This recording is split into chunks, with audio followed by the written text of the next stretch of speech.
Folks, Black Star Network is here. Hold no punches. I'm real revolutionary right now. Support this man, Black media. He makes sure that our stories are told. Thank you for being the voice of Black America, Roland. Stay black. I love y'all. All momentum we have now, we have to keep this going. The video looks phenomenal. See, there's a difference between Black Star Network and Black-owned media and something like CNN. You can't be Black-owned media and be scared. It's time to be smart. Bring your eyeballs home. You dig?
Today is Friday, September 13th, 2024. Coming up on Roland Martin Unfiltered, streaming live on the Black Star Network. Haitian families in Springfield, Ohio, fear for their lives after false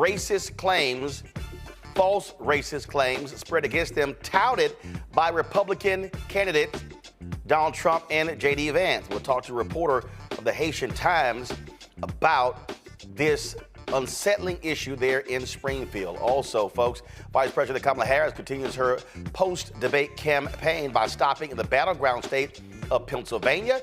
She's set to speak in about 30 minutes. We'll carry her speech live right here on the Black Star Network.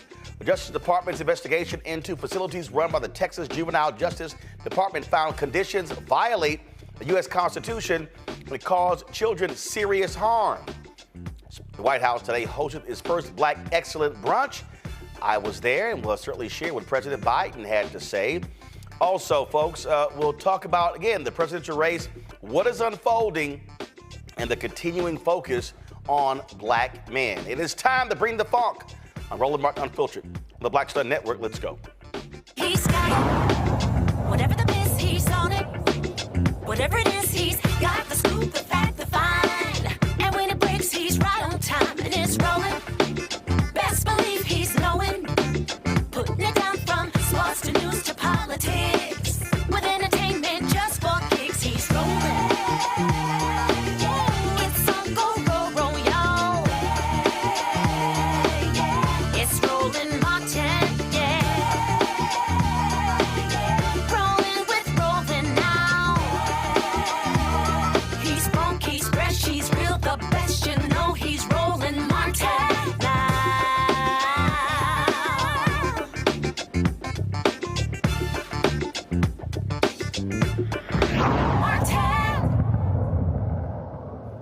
Folks, since the lie first surfaced about Haitian immigrants killing pets in Springfield, Ohio, some Haitian families have kept their children home from school for their safety. The lie is putting hardworking, innocent people in harm's way.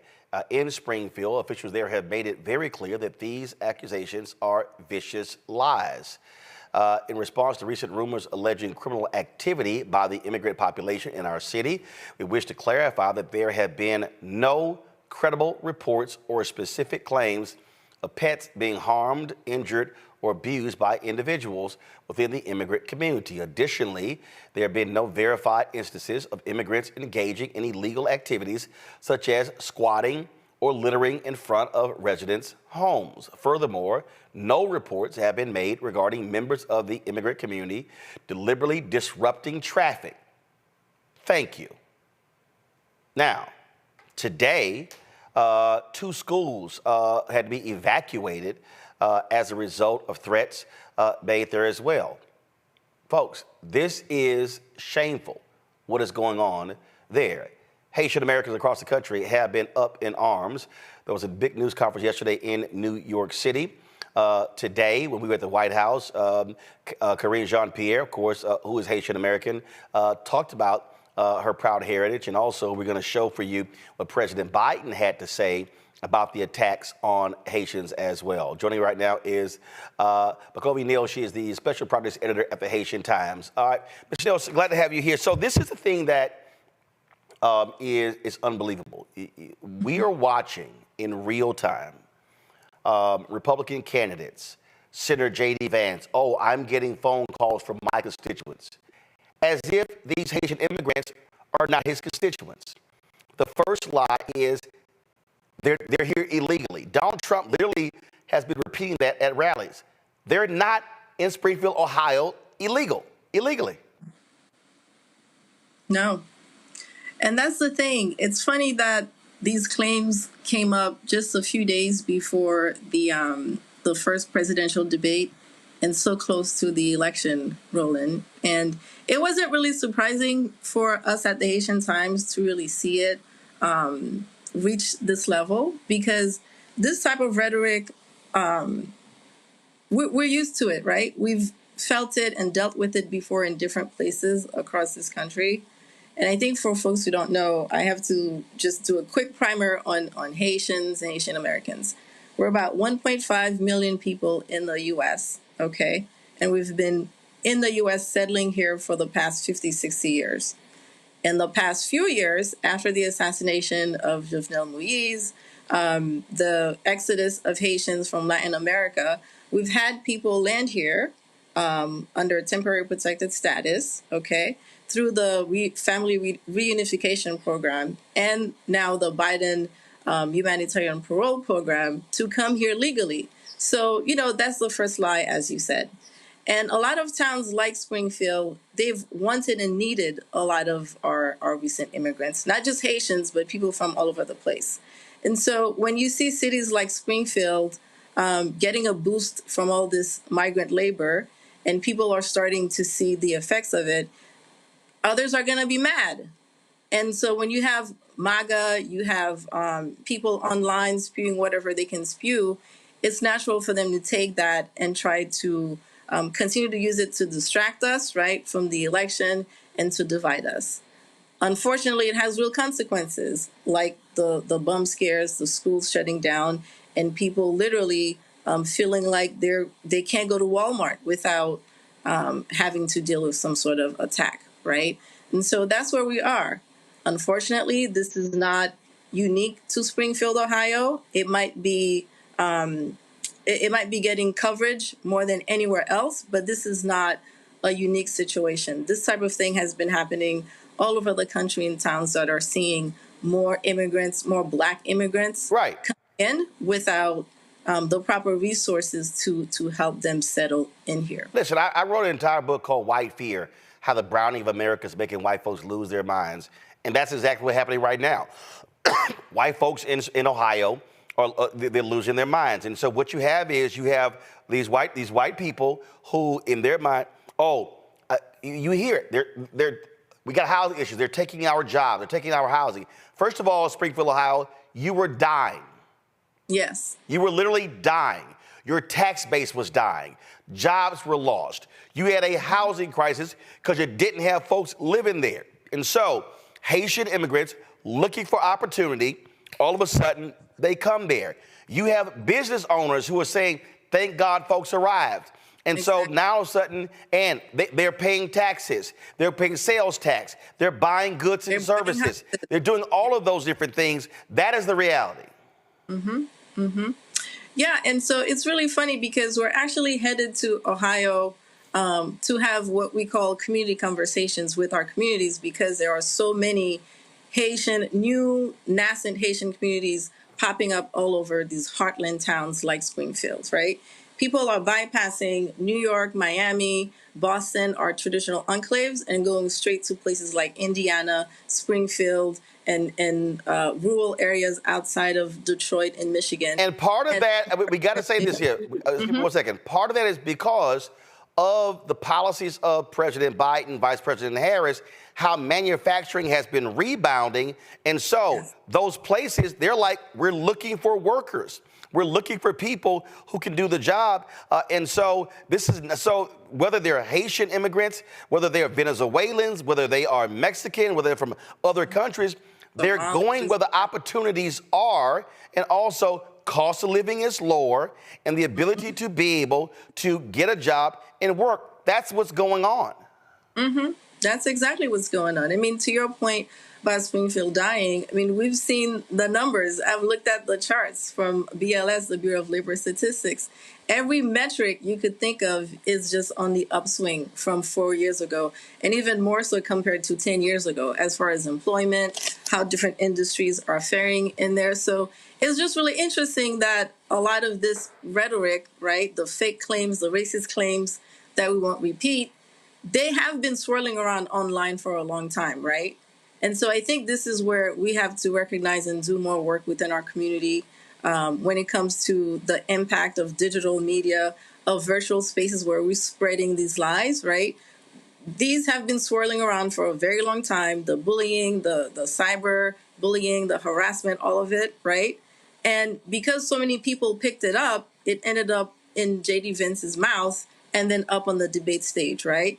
And unfortunately for some of us, we took that and amplified it further.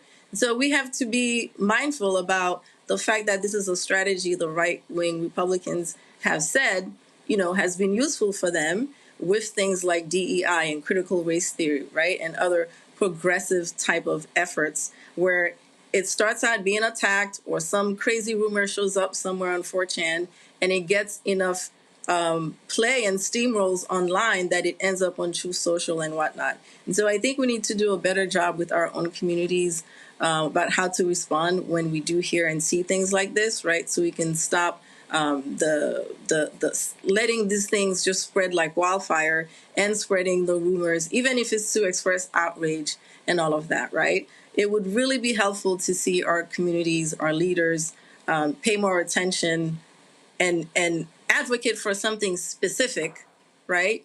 In terms of action to help states, cities, municipalities, different local governments actually respond to the influx that they're getting. We know these people are coming.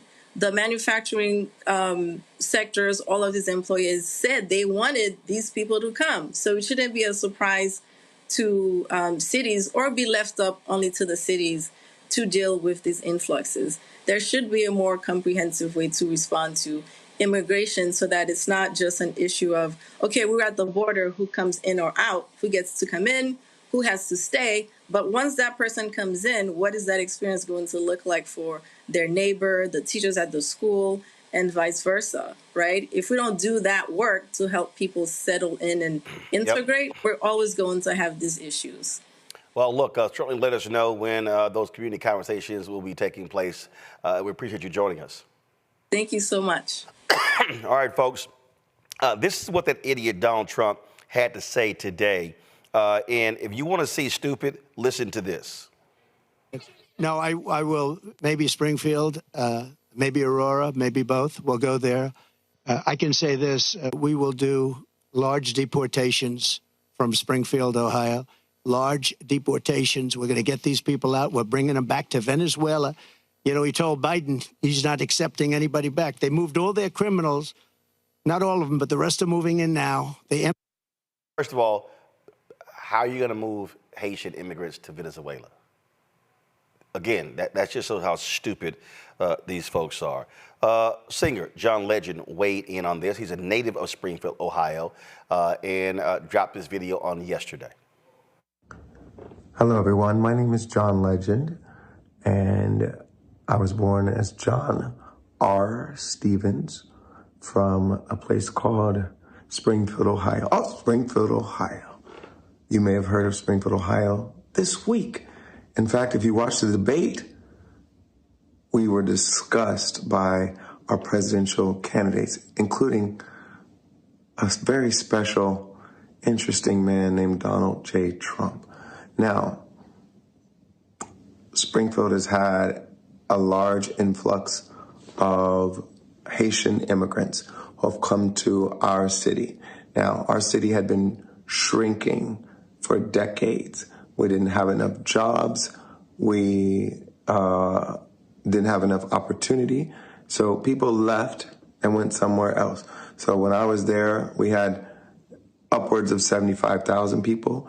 And in the last 5 years, we were down to like 60,000 people. But of late, during the Biden administration, there have been more jobs that opened up, more manufacturing jobs, more plants, factories that needed employees and were ready to hire people. So we had a lot of job opportunities, and we didn't have enough people in our town of 60,000 people to fill those jobs. And during the same time, there had been upheaval and turmoil in Haiti, and the federal government granted visas and immigration status to a certain number of Haitian immigrants so they could come to our country legally. And our demand in Springfield for additional labor met up with the supply of additional Haitian immigrants. And here we are. We had about 15,000 or so immigrants move to my town of 60,000. Now, you might say, wow, that's a lot of people for a town that only had 60,000 before. That's a 25% increase.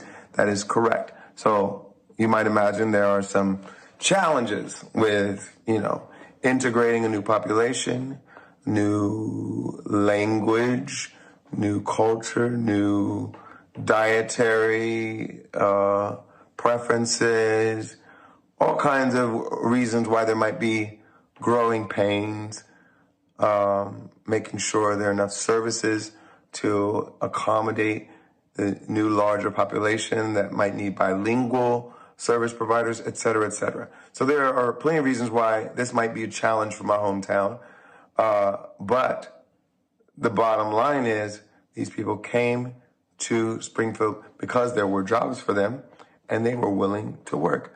And they wanted to live the American dream, just like your German ancestors, your Irish ancestors, your Italian ancestors, your Jewish ancestors, your Jamaican ancestors, your Polish ancestors, all these ancestors who have moved to this country, maybe not speaking the language that everyone else spoke, maybe not eating the same foods, maybe having to adjust, maybe having to integrate, but all coming because they saw opportunity for themselves and their families in the American dream, and they came here to do that.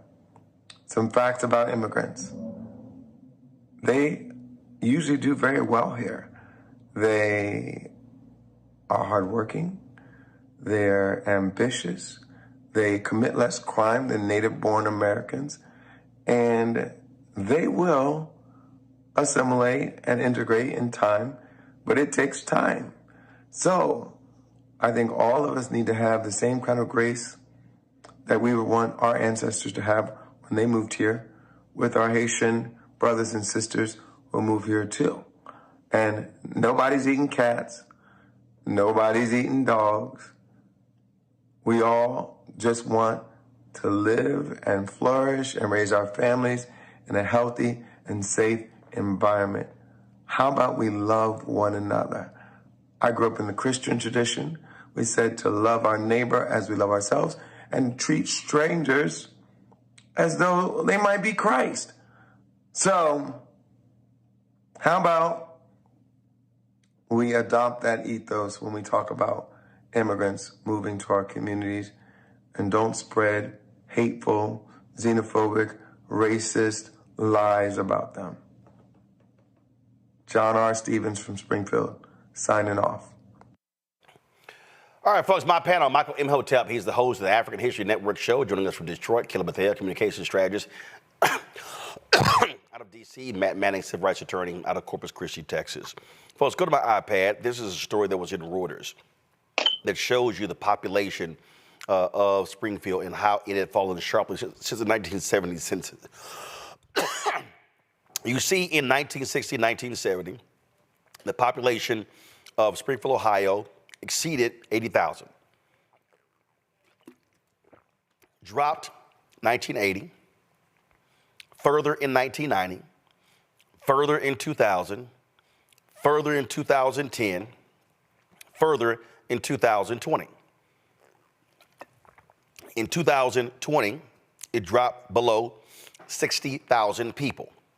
Now, based upon this chart, The last time the population of Springfield, Ohio was below 60,000 people was in the 1930s. Let me say that again. The last time Springfield dropped below 60,000 was in the 1930s. Now, when you look at that chart again, so if you go from 82,000 down to 70, 75, then lower, and then you get just above 60, then you get to 60, then you get below 60, the impact shows up in several different ways. First, it shows up in sales taxes. Fewer people who are buying things. Secondly, it shows up, you don't have available housing. It impacts everything. You have fewer people in your schools. We can go on and on and on. Now, you have this influx over the last several years, 15, 20,000 Haitians. Is that a significant population growth? It is. There are going to be growing pains with that because if your population has been dropping, for that period, you now have to recalibrate as a city to deal with that influx, and so you're going to actually have that. I dare say, Michael, the real issue among these white folks, what's scaring them is, 15, 20,000 Haitians, what happens if they become voters? They now become a voting bloc. They now can then have political power, which means economic power. And so what you have is you have these white folks trying to hold on to their old white town that's dying. As we keep saying, the average white death rate in America in about 15 states is higher than the average white birth rate. And so what they're saying is we would rather go down to 50, 40, 30, 20 than to have these black folks come into our city and save our asses. Yeah, Roland, this is a multi-pronged problem here. And I was following this racist conspiracy, even before the debate, because J.D. Vance was spewing it previously before the debate. The Haitians and their numerous articles on this is a good one from CNN.com, Fear and Frustration in Ohio City as Political Debate Seizes on Growing Haitian Population. And it talks about how these Haitians who are there legally, because of temporary protective status, those Haitians that are there legally in Springfield, Ohio, how they have rejuvenated the city. And they also talk about how many of the Haitians are highly educated as well.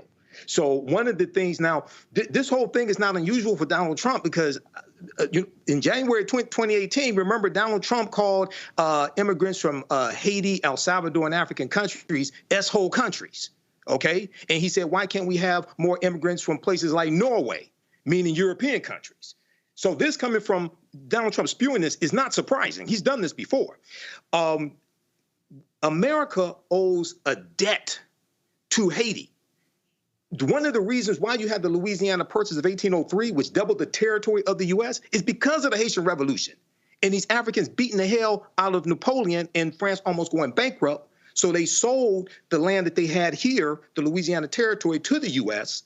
And this is how you get this is how you double the territory of the United States. So this is another racist lie. This is in the vein of Donald Trump and MAGA. This is another example why these people have to be defeated, period. Hopefully, nobody ends up physically harmed because of these lies.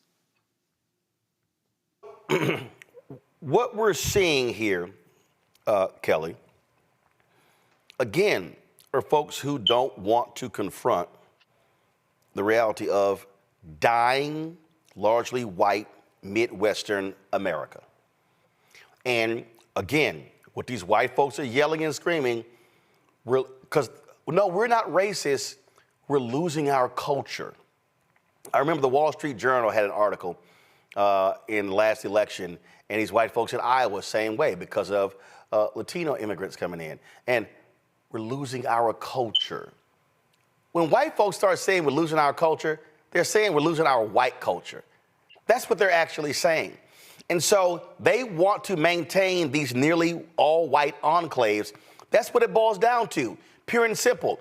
And they despise the multiculturalism that exists in large cities because they have been living in 75, 80, 85, 90% white enclaves. And to your point about this white culture, what exactly is that culture? You know, you have to ask yourself that question. Is it the culture of exclusivity? Is it the culture of being siloed? Is it the culture of, being okay with othering other people? If that is considered a culture, then that needs to be eradicated anyway, because frankly, this country cannot survive on that culture. We cannot survive on exclusivity. We cannot survive off of not learning from our neighbor, off of not learning from other cultures, from other people, from other perspectives. So it is inevitable that this culture you speak of, if we're going to assign it to whiteness, that is going to be eradicated anyway. It has to be replaced with something more inclusive if we are to survive. So to your point, it is, again, ridiculous that these white people think that change is not going to happen and that by being racist, you are going to prevent said change and preserve a way of life that frankly isn't working for you in the first place. It is actually counterproductive to your survival, but you want to hold on to it because frankly, it is all you know. So Matt, they have not been able to keep up with the changes in population there due to the census. And so as of the 2020 census, Springfield had a population of 58,598 people, and they were seeing that growth go down. So that's what we're seeing. But what we're talking about here, again, these are white folks. By the way, Springfield, Ohio, of that 58,598, 70 and almost 73% white. Almost. So that's the real deal. They're looking at going, oh my goodness, you bring in 15, 20,000 Haitians, we go from a 73% white town to maybe down to 50. And that's what's scaring the hell out of them. I think that's a very astute analysis. I can't even lie. I didn't consider that angle until you mentioned it. And I think you're exactly right. I saw it as just out and out plain racism, which is ironic in a country that sits on stolen land, because many of those same people will regale you with stories of how their great-great-grandparents came from Sicily and through Ellis Island and how they're immigrants who made themselves, right? But when it comes time for somebody else to have that opportunity, they're not afforded that opportunity because they don't look the way that they think is appropriate. They are, quote, not like us. And that's the issue here. It's just straight up racism. I mean, I went to law school in Toledo, Ohio, and Toledo is a perfect example of a Midwest town that was built around a factory that no longer exists and is fledgling.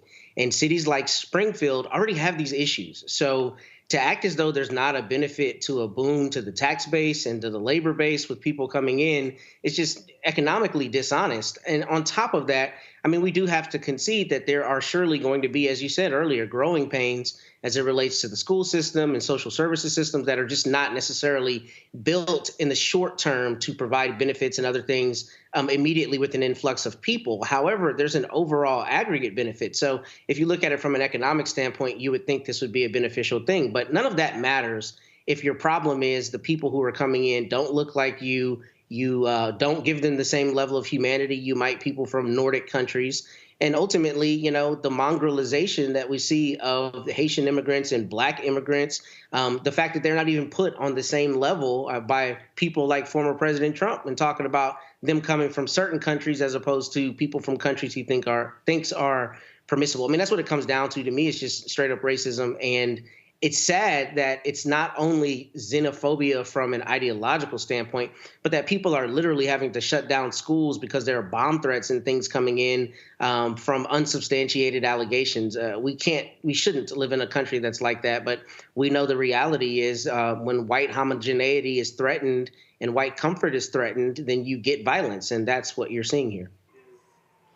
So at the White House today, this is what President Biden had to say when he spoke at the Black Excellence lunch on the South Lawn.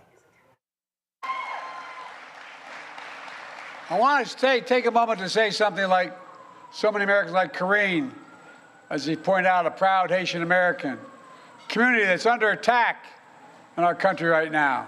Simply wrong. There's no place in America.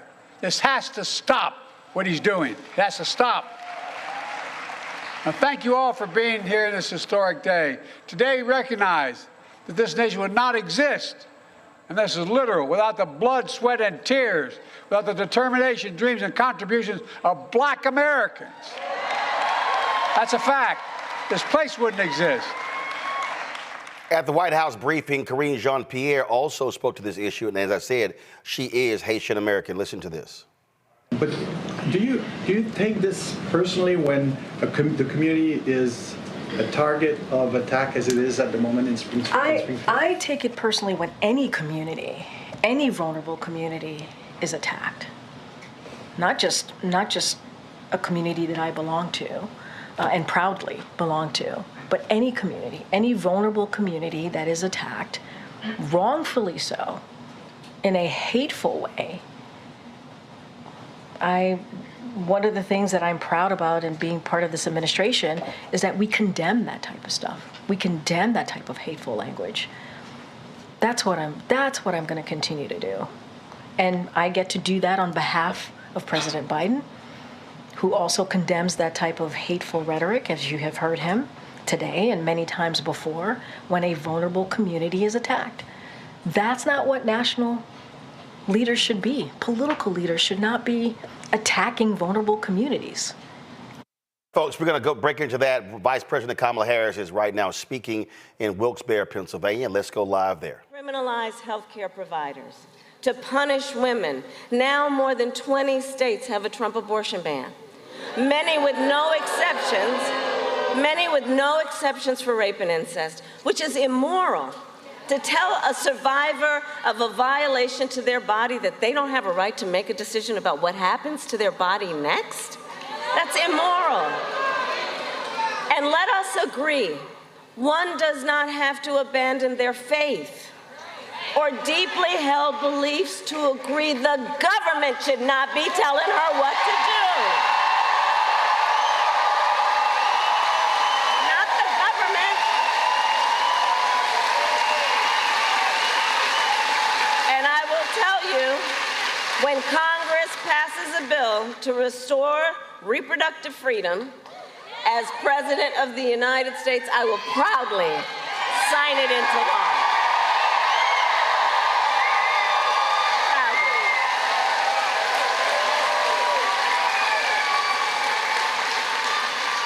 And I'm traveling our country, and I'll tell you, across our nation, we are witnessing a full-on assault on other hard-fought, hard-won fundamental freedoms and rights, like the freedom to vote, the freedom to be safe from gun violence, the freedom to join a union,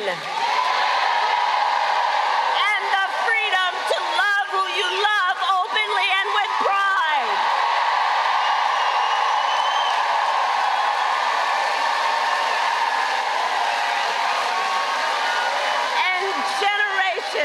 Let's remember who we are as Americans. Generations before us led the fight for freedom. And to the friends here, I say, the baton is now in our hands.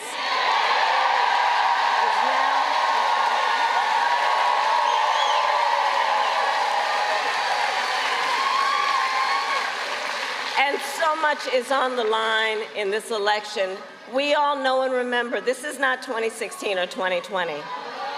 The stakes are even higher than they were then.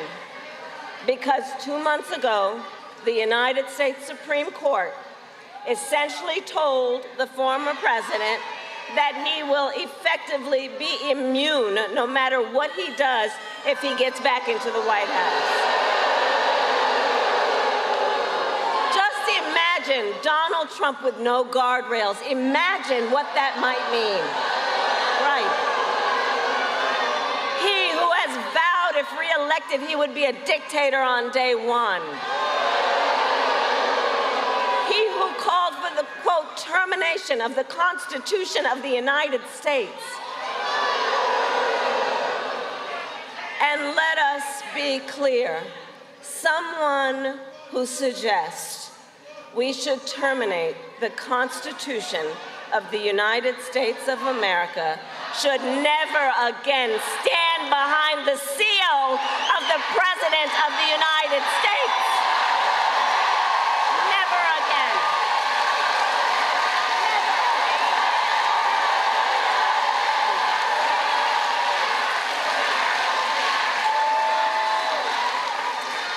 So Pennsylvania, it all comes down to this.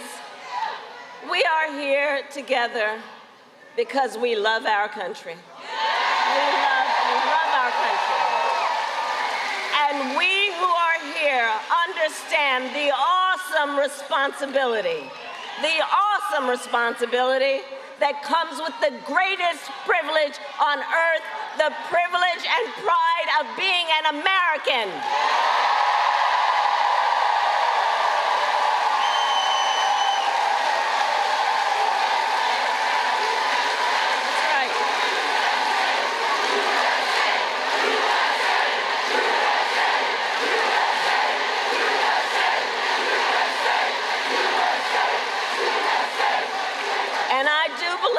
It is the highest form of patriotism to fight for the ideals of our country and to fight to realize the promise of America. So, Pennsylvania, 53 days until Election Day. And we know ours will be a tight race until the very end. We are the underdog. We are the underdog. Let's remember that and know that. When we know how they play, we know how they play. We are the underdog, and we have some very hard work ahead of us. But here's the thing. We like hard work. Hard work is good work. And with your help, we will win. We will win. Pennsylvania, today I ask you, are you ready to make your voices heard? Do we believe in freedom? Do we believe in opportunity? Do we believe in the promise of America? And are we ready to fight for it? And when we fight, God bless you, and God bless the United States of America.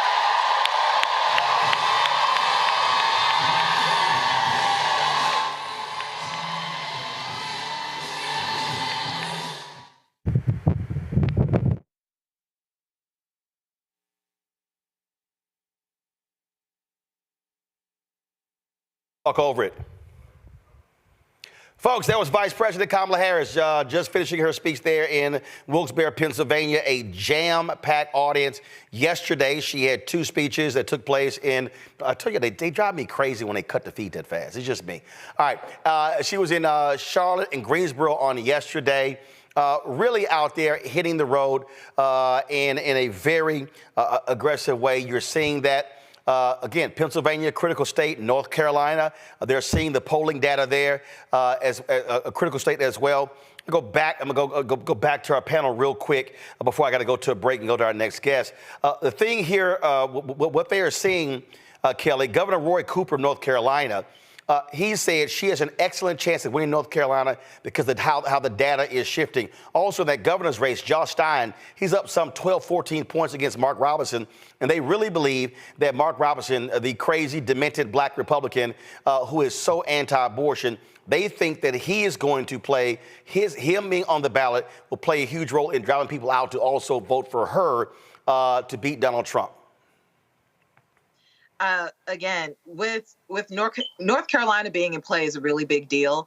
I did some work down there a couple years ago during the 2022 election cycle, and I noticed and truly felt exactly how purple that state is. It is not they should not take for granted the Republican vote, because it really is split down the middle in so many of the micro jurisdictions being, their voting districts as well. I really, truly think that Vice President Harris has a shot. If we galvanize, organize, get people to the polls, she gets her message out there as clearly and as succinctly as possible with the time allotted before November 5th, I truly think she has a shot. And that helps with the people down ballot in that state as well, as you mentioned, because again, we are not going to take for granted or not assume that this is just going to be a red state. North Carolina Dems have fought very hard to make that state purple. And in 2024, God willing, it'll actually be blue. Matt. I don't have anything to add, really. I think Kelly hit the nail on the head. I think the momentum, not only from the debate, but just from the what the polls are showing, shows that not only do I think Vice President Harris has a good chance, I think she's going to win. And I think Lichtman predicted that the other day, and he's been correct in 38 or in the last several presidential elections since 1984, I believe. He's been correct every time except for twice using his metrics. And it just looks like the tide has shifted pretty clearly. And, I think the debate, I'm sure you talked about it robustly on the show on Tuesday. I didn't get a chance to watch it, but I think the debate and the response to the debate has been very effective for her campaign, because for the same reasons it was ineffective for Mr. Biden before, it's very clearly effective for her now, particularly because of how strongly she appeared in that debate. So I think forward for them, just keep building that momentum, and I'm seeing it's going to be victory for her in November. Michael. Roland, I think she has an extremely good chance of defeating Donald Trump. I think the chance increases every day. The debate was a decisive win for Vice President Kamala Harris. I posted on my Facebook page, somebody called the elder abuse hotline because she beat the hell out of that old man. And she beat him so badly that he doesn't want another debate, but he's lying, saying he won the debate, and everybody saw it. 67 million people saw her beat the hell out of him, and she prosecuted the hell out of him. She continues to roll out policy. She has the policies at her website. We also know that Penn Wharton said that her policies with the economy will be much better than Donald Trump's. And as we learn more about her policies, we see how they will target the middle class, help people prosper, and also bring more people into the middle class, whereas Donald Trump's policies, his tariffs are going to cause a recession and cause middle class families to pay close to $4,000 more a year. So this is all hands on deck, but I think she's going to win it. I think we're going to win it. All right, got to go to a break. We come back. More on Roland Martin Unfiltered on the Black Star Network. Lots to talk about as we continue to break down what's happening in politics. Also, a juvenile detention center in Texas violating the Constitution, according to the Department of Justice. We'll talk about that as well. You're watching Roland Martin Unfiltered. Back in a moment. He told us who he was. Should abortion be punished? There has to be some form of punishment. Then he showed us. For 54 years, they were trying to get Roe v. Wade terminated, and I did it, and I'm proud to have done it. Now Donald Trump wants to go further with plans to restrict birth control, ban abortion nationwide, even monitor women's pregnancies. We know who Donald Trump is. He'll take control. We'll pay the price. I'm Kamala Harris, and I approve this message. IVF is a miracle for us because it allowed us to have our family. After having my daughter, I wanted more children, but my embryo transfer was canceled 8 days before the procedure. Donald Trump overturning Roe v. Wade stopped us from growing the family that we wanted. I don't want politicians telling me how or when I can have a baby. We need a president that will protect our rights, and that's Kamala Harris. I'm Kamala Harris, and I approve this message. Millionaire who has not stopped whining about his problems. Oh, she had a big crowd. Oh, the crowd. This weird obsession with crowd sizes. It just goes on and on and on.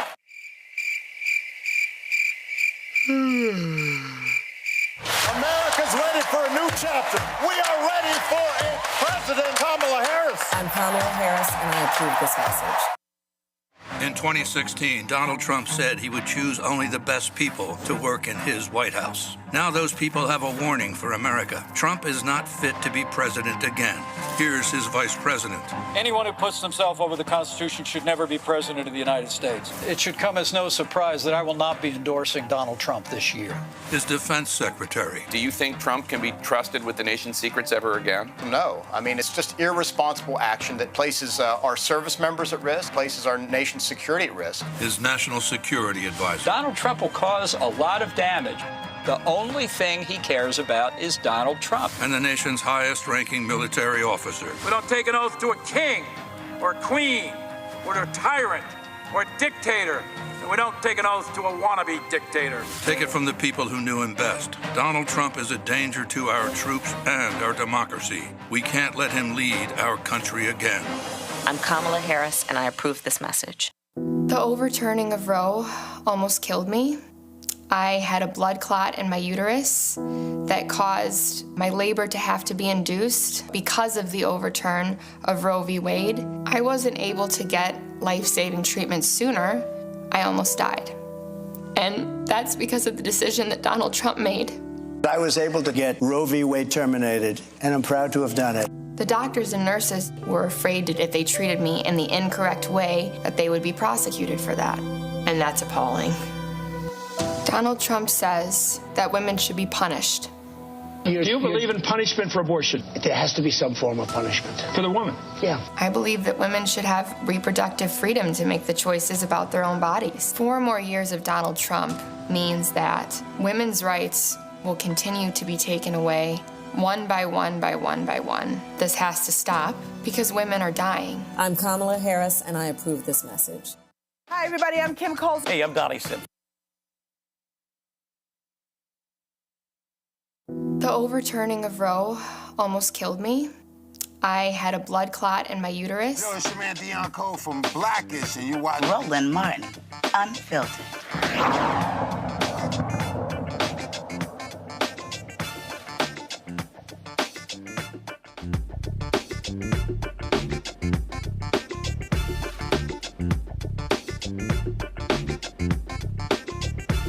What's this next?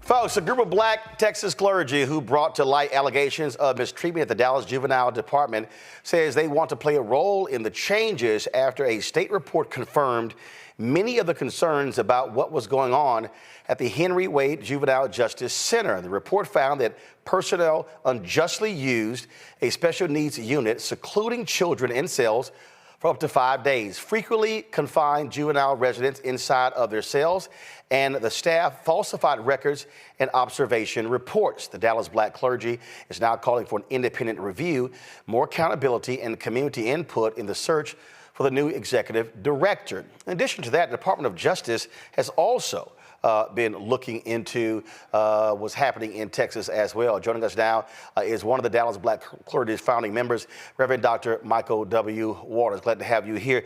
Doc, so the thing here is, look, you've got Governor Greg Abbott running around. You've got Lieutenant Governor Dan Patrick just extolling how wonderful and great things are in Texas. But you have a fundamental problem there, and they have been unwilling to address these issues, and that's why the DOJ has also been confronting it. Absolutely, and these concerns are grave concerns. Just 2 summers ago, there were reports of young people in the Texas facilities who were drinking their own urine because of lack of access to water. When you come to what we are experiencing right now in Dallas County, you have young people who were held for up to 5 days in a cell. Right now in our community, you can only keep a dog on a leash for 3 hours in a 24-hour day. And yet young people were kept in their cell for 24 hours a day for 5 days. That literally means that we are treating dogs better than children in Dallas County. And it is a shame before God. And so we, as the Dallas Black clergy, along with allies and colleagues in the fight of justice, are seeking to illuminate this issue and to hold those accountable who have harmed our children. Now, it was 3 years ago where the Department of Justice, go to my iPad, 3 years ago the Department of Justice announced their investigation into conditions at 5 juvenile facilities in Texas. You're talking about just in Dallas County. So it was 5 different centers where they were talking about there. And again, that was 3 years ago. And so on August 1st, they released their report. And this is from the Texas Tribune. Go back to my iPad. Justice Department finds Texas Juvenile Detention Centers violated youth offenders' rights. When you go through this particular story here, they found unconstitutional conditions at all 5 of the Texas juvenile detention facilities. It says where children were exposed to excessive force, sexual abuse, and in the case of a disabled children, discrimination that kept them in custody longer or sent them to adult prisons. It says federal investigators found that the state agency excessively used pepper spray on children, employed dangerous restraint techniques, and kept children isolated for days or weeks on end. The Texas agency failed to implement measures to end sexual abuse. Investigators concluded, describing, quote, a pervasive atmosphere of sexual abuse, grooming, and lack of staff accountability and training. Have y'all heard from Dallas County officials? Have you heard from the governor, lieutenant governor, about this DOJ report? Actually, I was on that call when that report was released earlier last month, and we have not heard from officials in Austin, not from the governor, not from the lieutenant governor. Certainly, there are persons in Dallas County who have heard of the report and are supporting our efforts, certainly, to turn things around in our county. But statewide, it is a true tragedy. As we were on the call, there was a mother who was weeping over the death of her child while in custody in a Texas unit. And so this is a pervasive issue that actually has been going on for decades. And the only reason we are really gaining momentum now is because we've had courageous children, parents, and their attorneys who have begun to highlight this issue in a way that they've never done before, as well as whistleblowers. And I want to commend and honor those men and women inside the facility who began to raise the flag of concern to say that we are not treating children humanely within this system. And again, it's amazing how Greg Abbott and Dan Patrick, they got lots to say about the border, lots to say about Vice President Kamala Harris, but quiet as hell on this. Absolutely, yeah, and unfortunately, Texas, wonderful Dr. Martinez out of the University of Texas talks about these 3 interwoven histories that inform policing within our state. The history of chattel slavery, colonization, obviously, right, as well as genocide against the indigenous people of the state. And those 3 realities continue to inform the criminal legal system in our state, as well as the prisons in our state. And we are doing significant harm to the next generation of individuals within our community. It's amazing that so many of these young men and women, 92% of which within our community are Black and Latino, who go into this system, and they go in, many of them, for nonviolent offenses. But due to the trauma, the terror, the horror that they experience within this system, it impacts them psychologically, and they have far greater issues leaving the center than they did before they went in. A system that is supposed to rehabilitate, in fact, is traumatizing and terrorizing our youth and increasing threats to public safety. All right, then, Pastor Waters, we appreciate it. Thanks a lot. Listen, thank you. Matt, I want to start with you. I grew born and raised in Texas, and I remember, and it goes to show you when you talk about how much they were in the news, the name Federal Judge William Wayne Justice. So William Wayne Justice literally oversaw the Texas prison system for like almost 30 years. And it was so pervasive, the fact that I still know the man's name. not many of us know federal judges outside of, let's say, Supreme Court justices.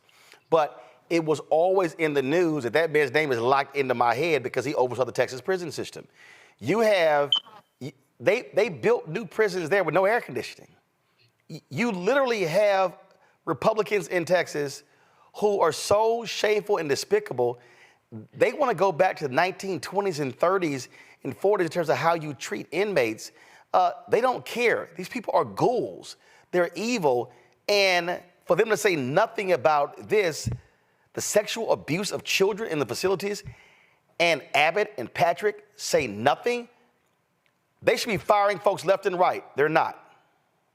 No, and they don't care unless it involves a gun or a church or some political point to be made, or, arming teachers or some other asinine policy response to a sad, heinous thing that's happened, instead of making good policy decisions. I want to, include a few things in my response here that I think will give you context. I mean, you talk about no air conditioning. I am literally preparing to file a case where a woman died in a TDCJ facility, despite being diagnosed with a heat-related diagnosis, despite asking for water for several days, despite all the inmates pleading for her. TDCJ decided not to give her water. She died, and the reason is she died of a health-related complication. This is happening in Texas prisons, and you hit the nail on the head. I mean, you said it better than I could say it. They do not care about inmates. That's the reality. When somebody comes into my office and wants to hire me on a jail case, I tell them, you have to recognize that they are not going to care about your loved one as a full person. And that's the reality of this. Now, what makes this especially difficult to, listen to and heinous is that you're talking about children, obviously. And it's really interesting you brought up Judge Justice, because right now, Judge Janice Jack, another federal judge here in Texas, has a prolonged case where she has been repeatedly finding and hitting our CPS system here in Texas, the Child Protective Services system, for a number of abuses that have happened to children in the system. And I think, if I remember correctly, she's fined CPS like upwards of several $1 million for repeated offenses when evidence has come before her that CPS is not protecting children. So there is a current case that is a good barometer to show TDCJ, or rather TJJD here, the Texas Juvenile Justice Division, what a federal judge will think of when they see that. And I think one of the things that's actually a bright spot here in this DOJ report is one of the U.S. attorneys that's in there is Jaime Esparza. I've met him before. He's the former DA of El Paso for like 30 years, and he was one of the kind of leaders with the prosecution of domestic violence in this state, and he is a hard charger. I mean, just to be frank, he's a prosecutor who's not afraid to bring a case. So it would be interesting to see if him and his attorneys in the Western District bring some kind of case against the TJJD officials, because not only do you have them not protecting these children and allowing them to be subject to repeated offenses, but you have guards in there who are lying on the records. And that, to me, shows you not only do they know something bad is going on, but they want it to be covered up. In fact, one of the things I read in the report in advance of the show today is one of the things that's been falsified is the records about how many times they have to go around and check the children who are in the facility. And that's a very common issue in prison litigation, where people are not getting medication or not getting medical treatment because the guards are not doing the rounds that they need to do. So if you have guards who are actively lying on records about how many times they went to see children, that can not only have a measurable effect on medical issues, but can also have a measurable effect on other violence issues, including sexual abuse and other things. So I'm hoping that this transitions from a report to actual litigation. And I'm hoping that, I'm not going to hold out hope that Abbott and Patrick are going to do anything beyond spout political lies. But I'm hoping that some attorneys bring cases to make sure TJJD is held accountable. But the sad thing in this case is the way our state Tort Claims Act works is the maximum anybody could get in these cases is $250,000. So even that, the game is rigged, because no matter how heinous it is, the state has a law that does not allow people to be compensated beyond a certain point. But the bigger issue is we need to make sure that this is litigated robustly in the courts, because these are children. And the way that we protect children in an incarceral context is much different. It should be much different than the way adults are protected. But adults need to get a basic level of humanity that they are not also getting in our Texas prisons. All right, then. Hold tight 1 second, folks. Going to a break. We come back. We're going to talk about this mysterious case of a black man found at the base of a tree in North Carolina. Reverend William Barber is calling for a full-scale investigation. We'll also talk about the end of the first week in the federal trial. Three of the former cops who brutally murdered Tyree Nichols. You're watching Roland Martin Unfiltered on the Black Star Network. Don't forget to support the work that we do. Join the Bring the Funk fan club, folks. Of course, so you're going to check a money order to P.O. Box 57196, Washington, D.C. 20037 7-0196. You also, of course, PayPal, R. Martin Unfiltered. Venmo is RM Unfiltered. Zelle, Roland at RolandSMartin.com. Roland at RolandMartinUnfiltered.com. Remember, we told you Cash App for some reason. We don't know what the hell they're doing. But they're literally capping daily, weekly, and monthly transactions. And so we normally have, of course, our Cash App is normally a $ RM Unfiltered. But we have two others that we've added.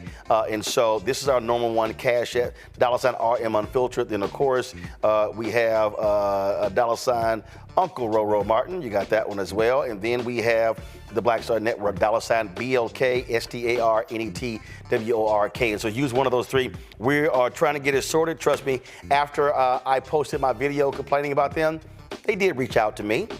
No surprise.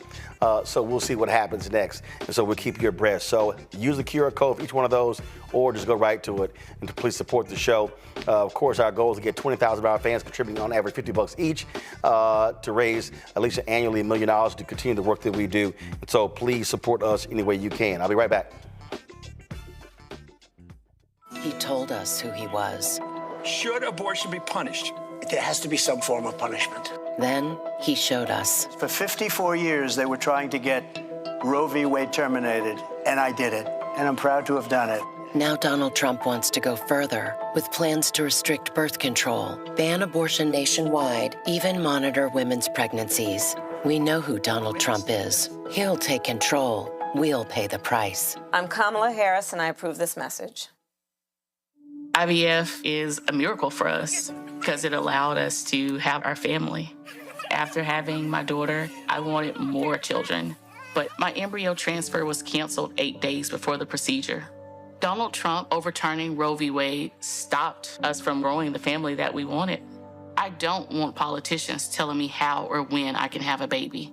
We need a president that will protect our rights, and that's Kamala Harris. I'm Kamala Harris, and I approve this message.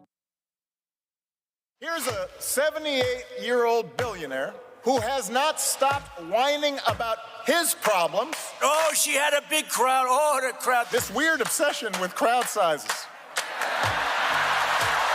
It just goes on and on and on.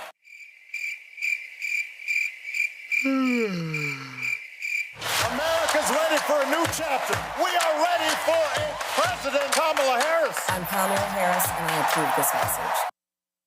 In 2016, Donald Trump said he would choose only the best people to work in his White House. Now those people have a warning for America. Trump is not fit to be president again. Here's his vice president. Anyone who puts himself over the Constitution should never be president of the United States. It should come as no surprise that I will not be endorsing Donald Trump this year. His defense secretary. Do you think Trump can be trusted with the nation's secrets ever again? No. I mean, it's just irresponsible action that places our service members at risk, places our nation's security at risk. His national security advisor. Donald Trump will cause a lot of damage. The only thing he cares about is Donald Trump. And the nation's highest-ranking military officer. We don't take an oath to a king or a queen or to a tyrant or a dictator. We don't take an oath to a wannabe dictator. Take it from the people who knew him best. Donald Trump is a danger to our troops and our democracy. We can't let him lead our country again. I'm Kamala Harris, and I approve this message. The overturning of Roe almost killed me. I had a blood clot in my uterus that caused my labor to have to be induced because of the overturn of Roe v. Wade. I wasn't able to get life-saving treatment sooner. I almost died. And that's because of the decision that Donald Trump made. I was able to get Roe v. Wade terminated, and I'm proud to have done it. The doctors and nurses were afraid that if they treated me in the incorrect way, that they would be prosecuted for that. And that's appalling. Donald Trump says that women should be punished. Do you believe in punishment for abortion? There has to be some form of punishment. For the woman? Yeah. I believe that women should have reproductive freedom to make the choices about their own bodies. 4 more years of Donald Trump means that women's rights will continue to be taken away one by one by one by one. This has to stop because women are dying. I'm Kamala Harris, and I approve this message. Boy, Earthquake. And you're tuned in to Roland Martin, Unfiltered.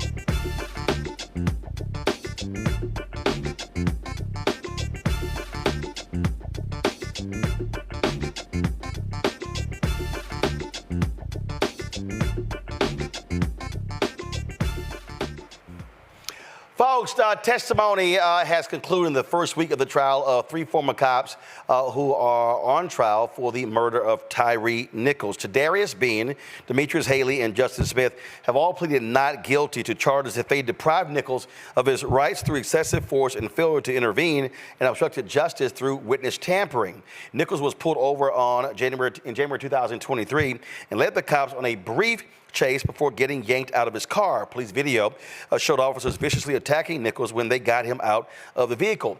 Today, the families of Tyre Nichols, Sonia Massey, and Breonna Taylor joined the attorney Ben Crump here at the Congressional Black Caucus addressing the issue of systemic police reform in this country. Crump expressed extreme disappointment for what he said was a lack of substantial changes despite numerous instances of police brutality across the country.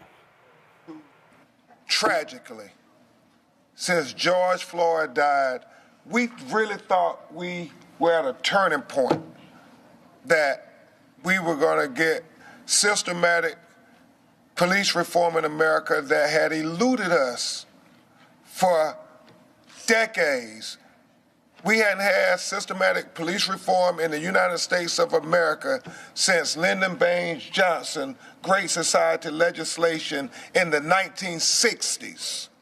We thought after Rodney King was killed, Rodney King was brutalized in the 1980s in Los Angeles, we would get systematic police reform. It did not happen. We thought surely after Michael Brown and Ferguson, hands up, don't shoot, that we would get systematic police reform in America. It didn't happen. We thought certainly after George Floyd was tortured to death on video during a pandemic, and everybody saw it, Congressman Horsford, we thought we were going to get police reform in America. It didn't happen. And then after Tyre Nichols was brutally beaten by 5 police officers, we thought we would get systematic police reform. It didn't happen. And I can only fathom, had we got that reform, how many families up here, like Sonia Massey and others, would have been spared their loved one becoming another hashtag. It is an urgent call.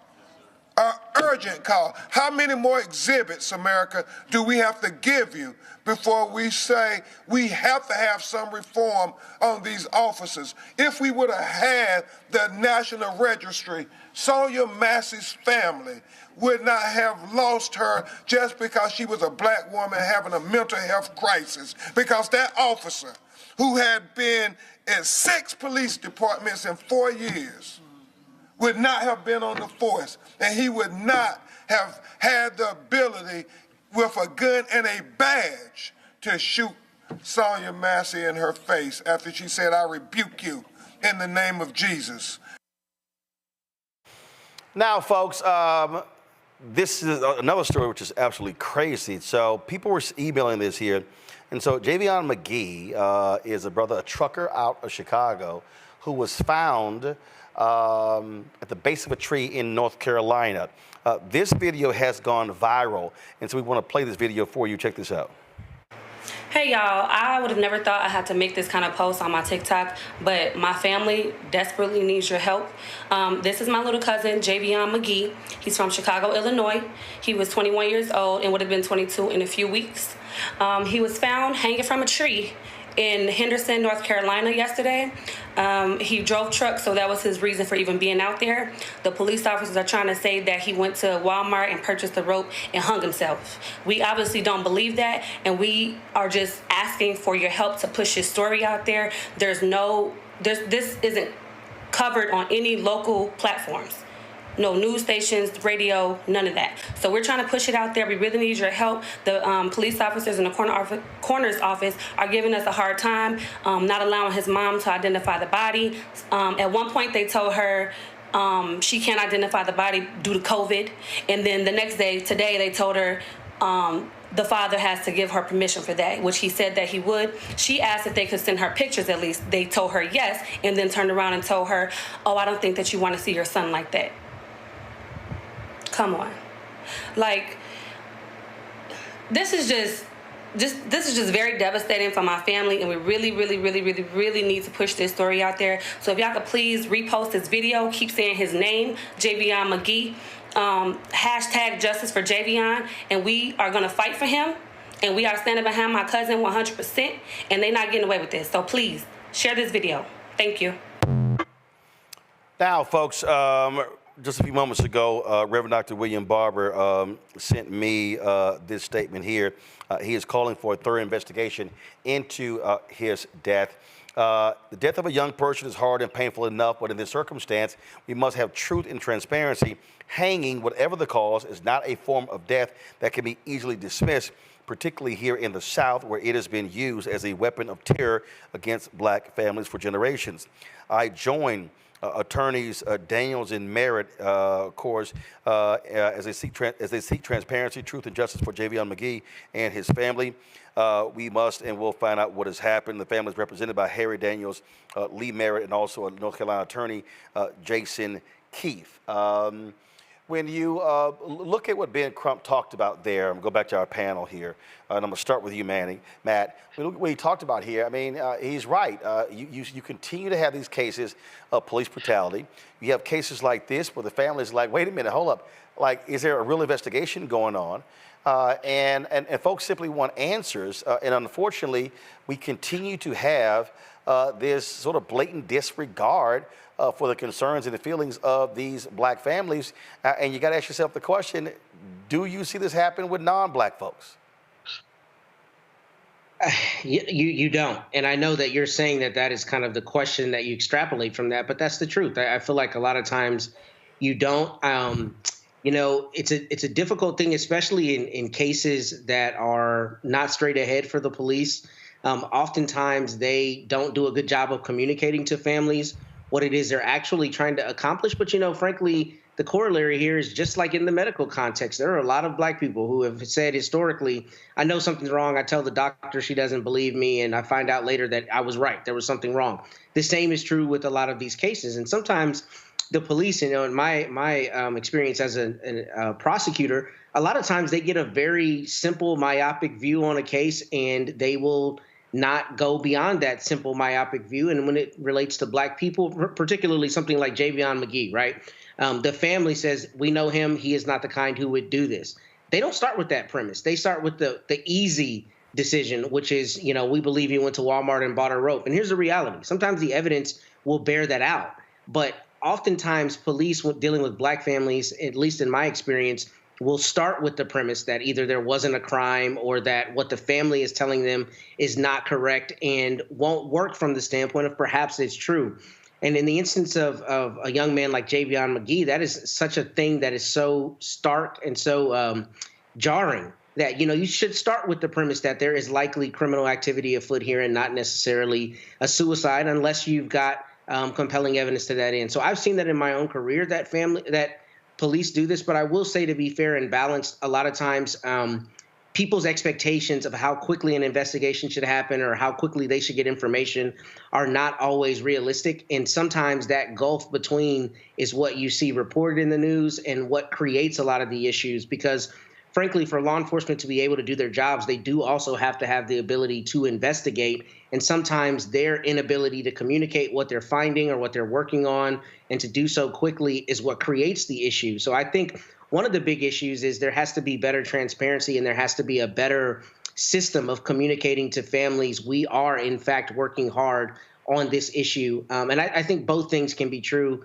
But I have seen that police often do not take Black families' complaints at face value and investigate those with the idea that, in fact, there may be something criminal afoot.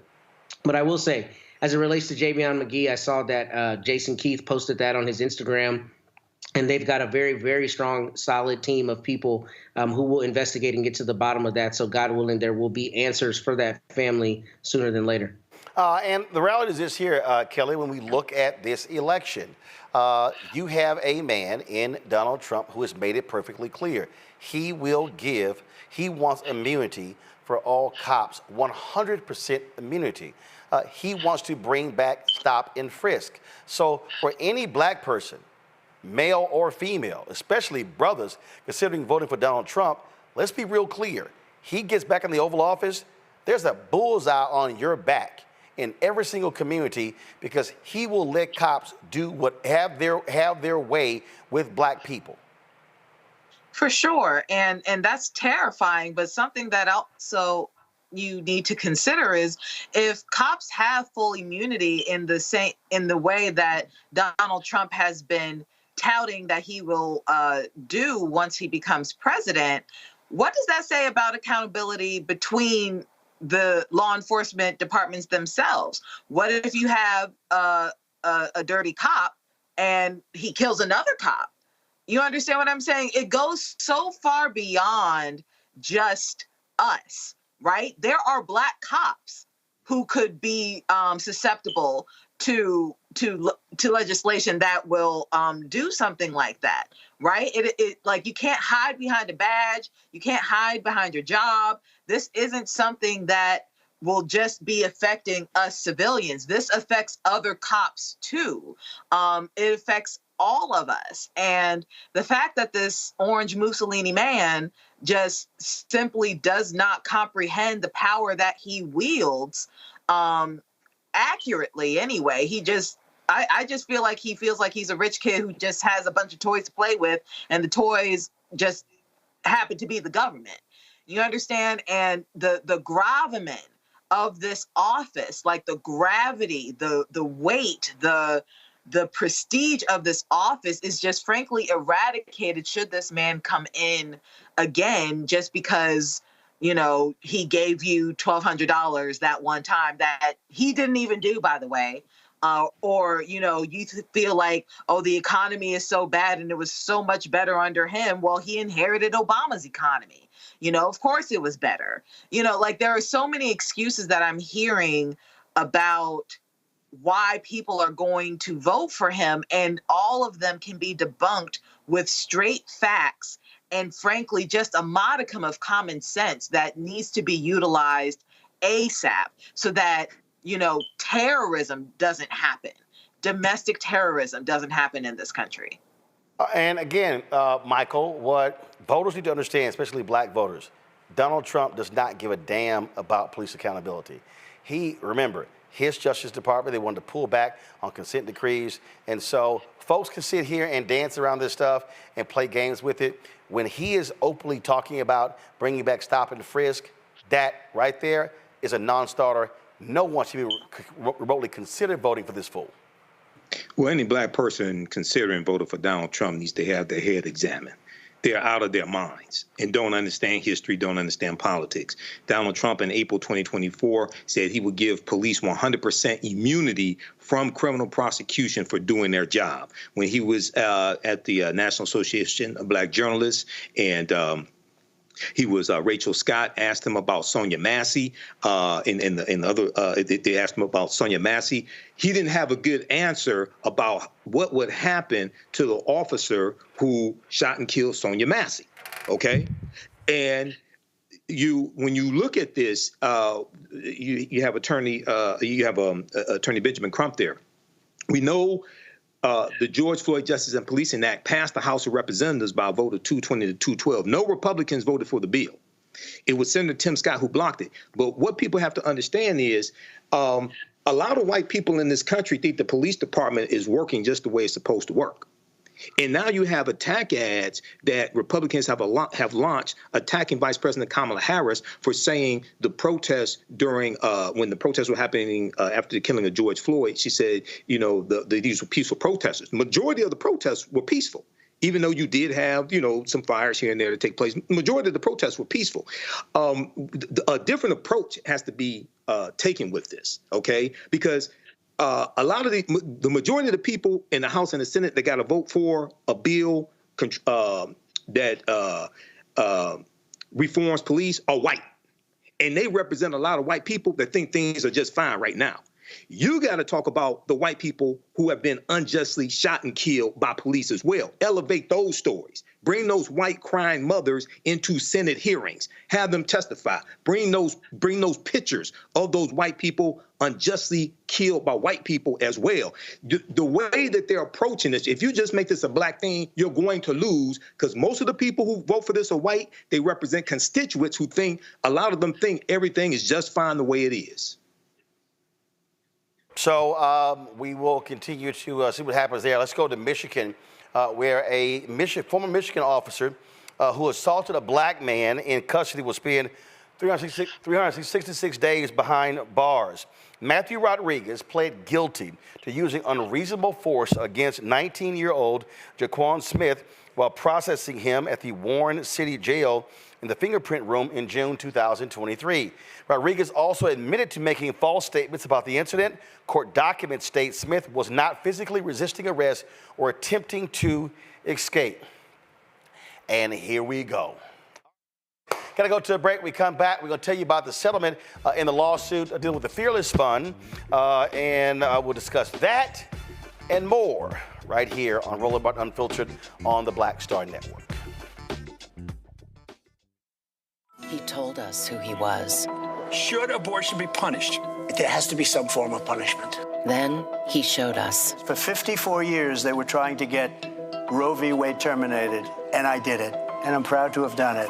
Now Donald Trump wants to go further with plans to restrict birth control, ban abortion nationwide, even monitor women's pregnancies. We know who Donald Trump is. He'll take control. We'll pay the price. I'm Kamala Harris, and I approve this message. IVF is a miracle for us because it allowed us to have our family. After having my daughter, I wanted more children, but my embryo transfer was canceled 8 days before the procedure. Donald Trump overturning Roe v. Wade stopped us from growing the family that we wanted. I don't want politicians telling me how or when I can have a baby. We need a president that will protect our rights, and that's Kamala Harris. I'm Kamala Harris, and I approve this message. Here's a 78-year-old billionaire who has not stopped whining about his problems. Oh, she had a big crowd. Oh, the crowd. This weird obsession with crowd sizes. It just goes on and on and on.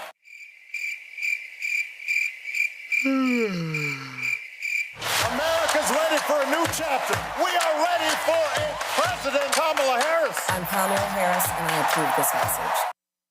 In 2016, Donald Trump said he would choose only the best people to work in his White House. Now those people have a warning for America. Trump is not fit to be president again. Here's his vice president. Anyone who puts himself over the Constitution should never be president of the United States. It should come as no surprise that I will not be endorsing Donald Trump this year. His defense secretary. Do you think Trump can be trusted with the nation's secrets ever again? No. I mean, it's just irresponsible action that places our service members at risk, places our nation's security at risk. His national security advisor. Donald Trump will cause a lot of damage. The only thing he cares about is Donald Trump. And the nation's highest-ranking military officer. We don't take an oath to a king or queen or to a tyrant or a dictator. And we don't take an oath to a wannabe dictator. Take it from the people who knew him best. Donald Trump is a danger to our troops and our democracy. We can't let him lead our country again. I'm Kamala Harris, and I approve this message. The overturning of Roe almost killed me. I had a blood clot in my uterus that caused my labor to have to be induced because of the overturn of Roe v. Wade. I wasn't able to get life-saving treatment sooner. I almost died. And that's because of the decision that Donald Trump made. I was able to get Roe v. Wade terminated, and I'm proud to have done it. The doctors and nurses were afraid that if they treated me in the incorrect way, that they would be prosecuted for that. And that's appalling. Donald Trump says that women should be punished. Do you believe in punishment for abortion? There has to be some form of punishment. For the woman? Yeah. I believe that women should have reproductive freedom to make the choices about their own bodies. 4 more years of Donald Trump means that women's rights will continue to be taken away one by one by one by one. This has to stop because women are dying. I'm Kamala Harris, and I approve this message. I am Tommy Davidson. I play Oscar on Proud Family, Louder and Prouder. Right now, I'm rolling with Roland Martin, unfiltered, uncut, unplugged, and undamn believable. You hear me?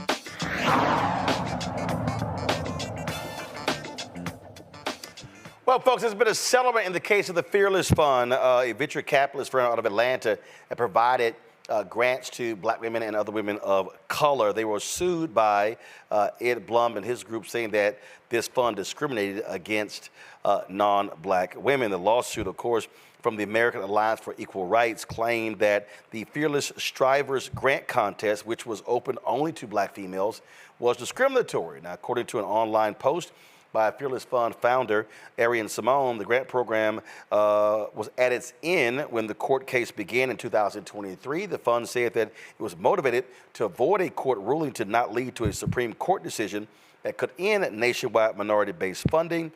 The Fearless Fund said it will continue to focus on helping under-resourced entrepreneurs who have been ill-served by traditional capital markets for far too long. In a statement on the settlement, it announced a new $200 million debt fund to lend to more than 3,000 under-resourced founders. Matt, that particular point there is important because a lot of people don't understand when you're making decisions how you want to proceed. Thurgood Marshall was brilliant with this with the NAACP Legal Defense Fund, where they were very careful about certain cases because they did not want a precedent to be established with the Supreme Court. They wanted the right cases. And so what they said here is that, hey, we know this very far right-wing Supreme Court. If we keep fighting this and it goes all the way to them, they could totally rule against us and shut down all such programs nationwide. Yeah, you know, I'm waking up in a cold sweat like 3 times a week because I'm going to argue at the Fifth Circuit for the first time next month. And I have a pretty novel issue in one of my cases, and that's exactly my fear. I don't want to make bad law. I think the facts are on my side in my case, so God willing, that won't be an issue. But that is something a lawyer has to consider. You have to consider, look, if I take this up higher in the Fifth Circuit or the 11th Circuit here, or the United States Supreme Court comes down with a rule against me, then that disadvantages all other people who may either be claimants or may be defending cases similar to mine. So that is a part of the calculus. I do also think, though, you know, wrongs have to be righted, and that is a necessary risk. It's something I grappled with in my own case, but I think it's meritorious. I think it's righteous, and my client was, you know, good to go forward, and we are going forward. But that is absolutely a practical consideration of appellate law, particularly when you are in courts that have shown historically they are not going to be, you know, amenable to a position like this, which is one where you're trying to deal with anything that's marginalized people or discriminatory laws. And what I think is really strange about this is, you know, my first question with this was standing, is how Edward Blum even has standing to bring all these cases. I know he's done it through anonymous business owners. But the thing is, the state sometimes does these very things. I was having a conversation earlier this week where I learned that in the state of Texas, the CPS system, to incentivize non-white children being adopted, considering they're not adopted at the same levels, they give a subsidy if a child is adopted at a younger age who is not white than they do if it's a white child being adopted, because apparently most of the people who want to adopt white children. So to incentivize adopting non-white children, there's a subsidy that you are eligible for earlier. The reason that's important in this context is because this is an example of a reality that requires some kind of remedial action. And here it's, minority business owners who are not having the same access to capital historically. We as a society have to figure out how to reconcile that with things like the Civil Rights Act that are supposed to prevent discrimination in certain contexts. But when you have a reality that, there's such an inequity that there needs to be somebody remedying that, in a situation like this, there needs to be a policy response that we have not found how to, promulgate yet. Because until that happens, you're going to continue to have that disparity. And obviously, some people want that disparity. But if you want to actually give people a leg up, you have to allow organizations like the Fearless Fund to do the great work that they're doing in giving grants to minority female business owners. Aaron Simone was at the CBCF this week. On yesterday, they had a panel dealing with the whole issue of wealth creation in the country. This is what she said on her panel. Grow this economy by $5 trillion over a 5-year period. If we get rid of discrimination, why? Because it distorts the market and it causes it to underperform. So it's in our economic interest, but to Michael's point earlier, we've got to have an economic and moral conversation. It's time for us to receive the dignity of our government's policies, because that's what has been extended to white Americans. Go on. Arian, and she mentioned something. She talked about changing the rules. How do we do that? And why? Is it because of the economic opportunities that people are so afraid of DEI, diversity, equity, inclusion? Would that help us economically? And how do we get people to not be so fearful of it and change the rules when it comes to this? Oh, Lord. I feel like we've had 3 keynotes, so I'm trying to figure out how to sum this up before I get into this. Thank you so much for having me. I want to touch on something right before I answer your question, if you don't mind. When you started the conversation, you were talking about the wealth gap. Yeah. And Attorney David elaborated on the 8 to the 12. I want to shed light on why we're having a catalytic effect right now when it comes to the wealth gap. It's called the technology industry. It's the world's largest wealth-producing industry, and it is funded by venture capitalists. The venture capital and private equity industry is a $62 trillion industry. And the largest investors are pension funds. Pension funds are made up of teachers, firefighters, police officers, and many more. Many careers that have people of color at the backbone of those industries.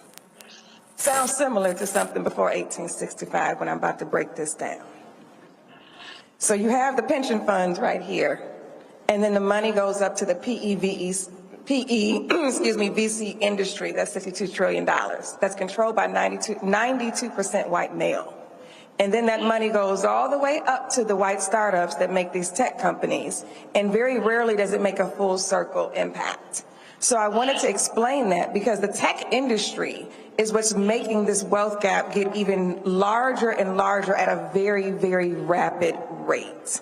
So I wanted to definitely give that clarification.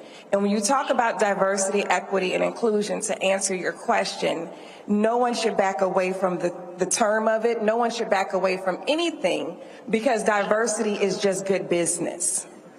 The U.S. economy is made up of over 50% small businesses. And when you disrupt the access to capital to small businesses, you are in essence disrupting the whole entire U.S. economy from a macro standpoint. So DEI needs to stay and not die, and everybody needs to just stand strong. Mahalet, I'm going to let you get in, but there's something I just...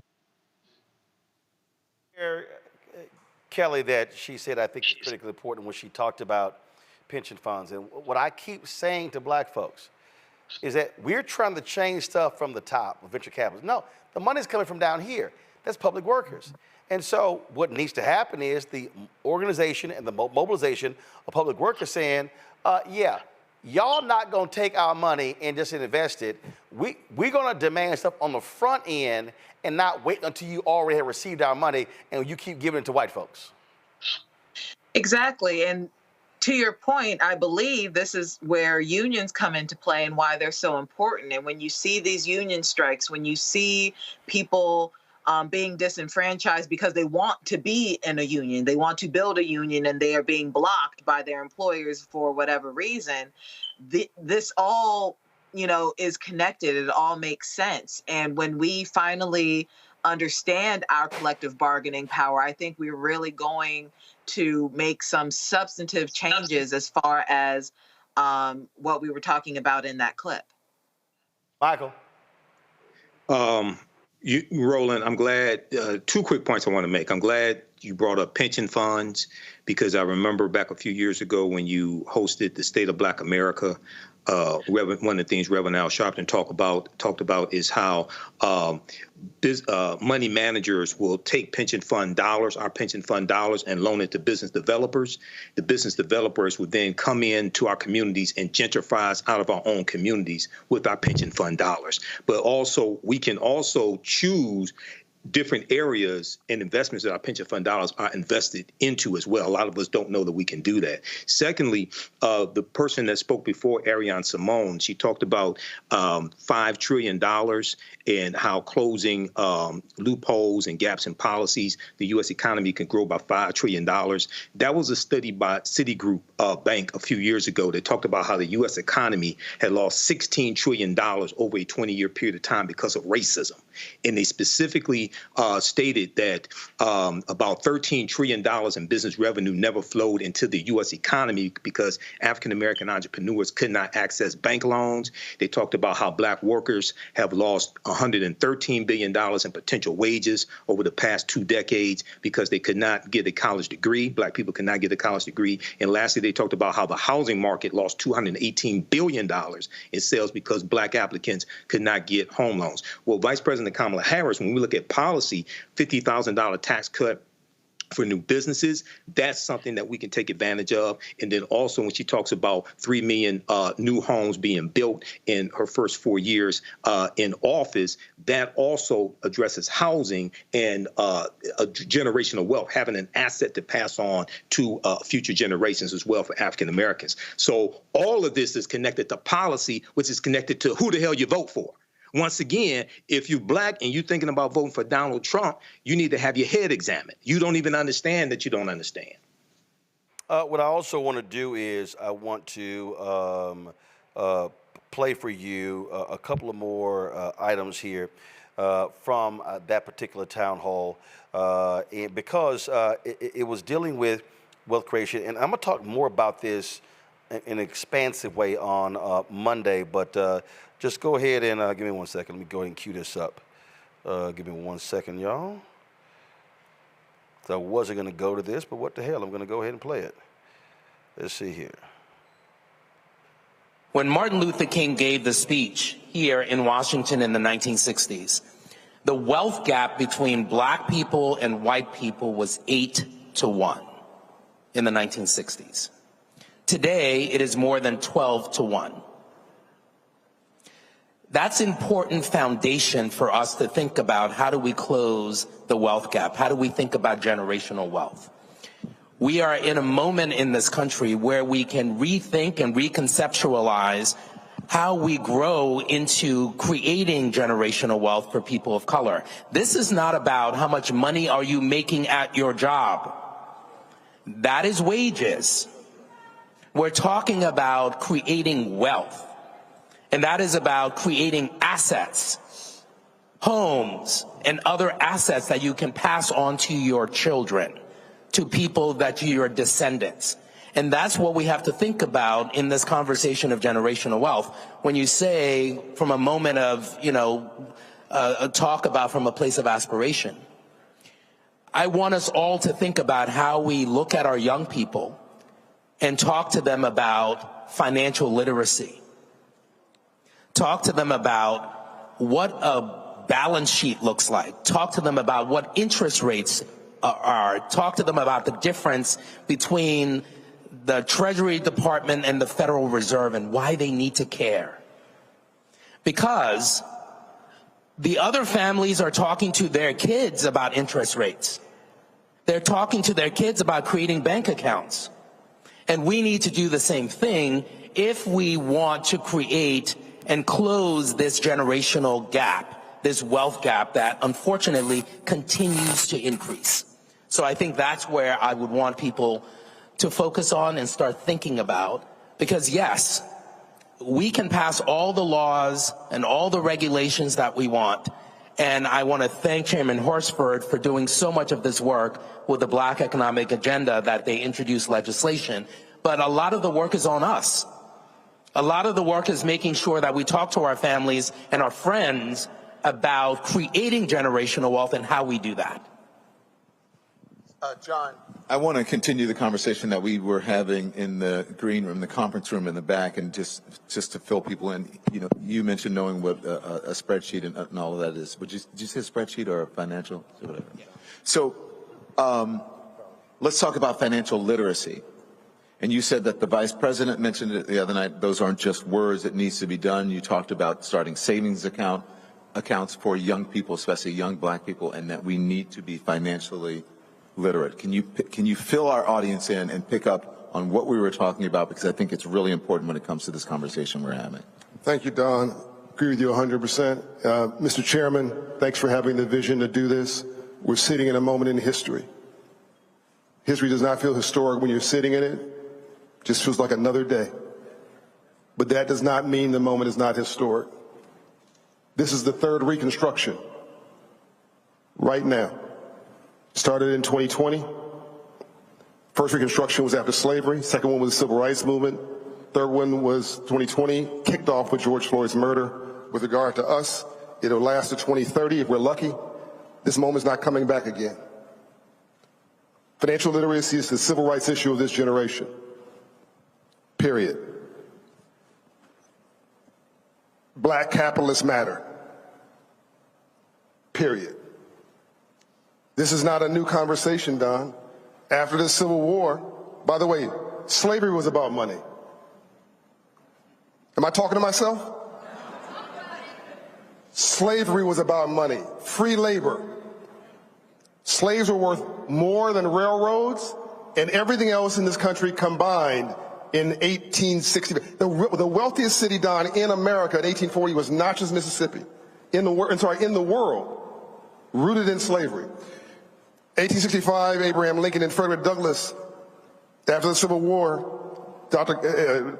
Lincoln called for the Freedmen's Bank to create a bank chartered to, quote, teach freed slaves about money. The minute he called for that, he was assassinated. The next month, it was 40 acres, a mule, a bank, assassination.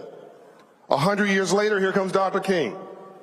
Civil rights, war effort. He calls for wealth, but really redistribution of wealth, murder before his first march in Washington. We're not dumb and we're not stupid.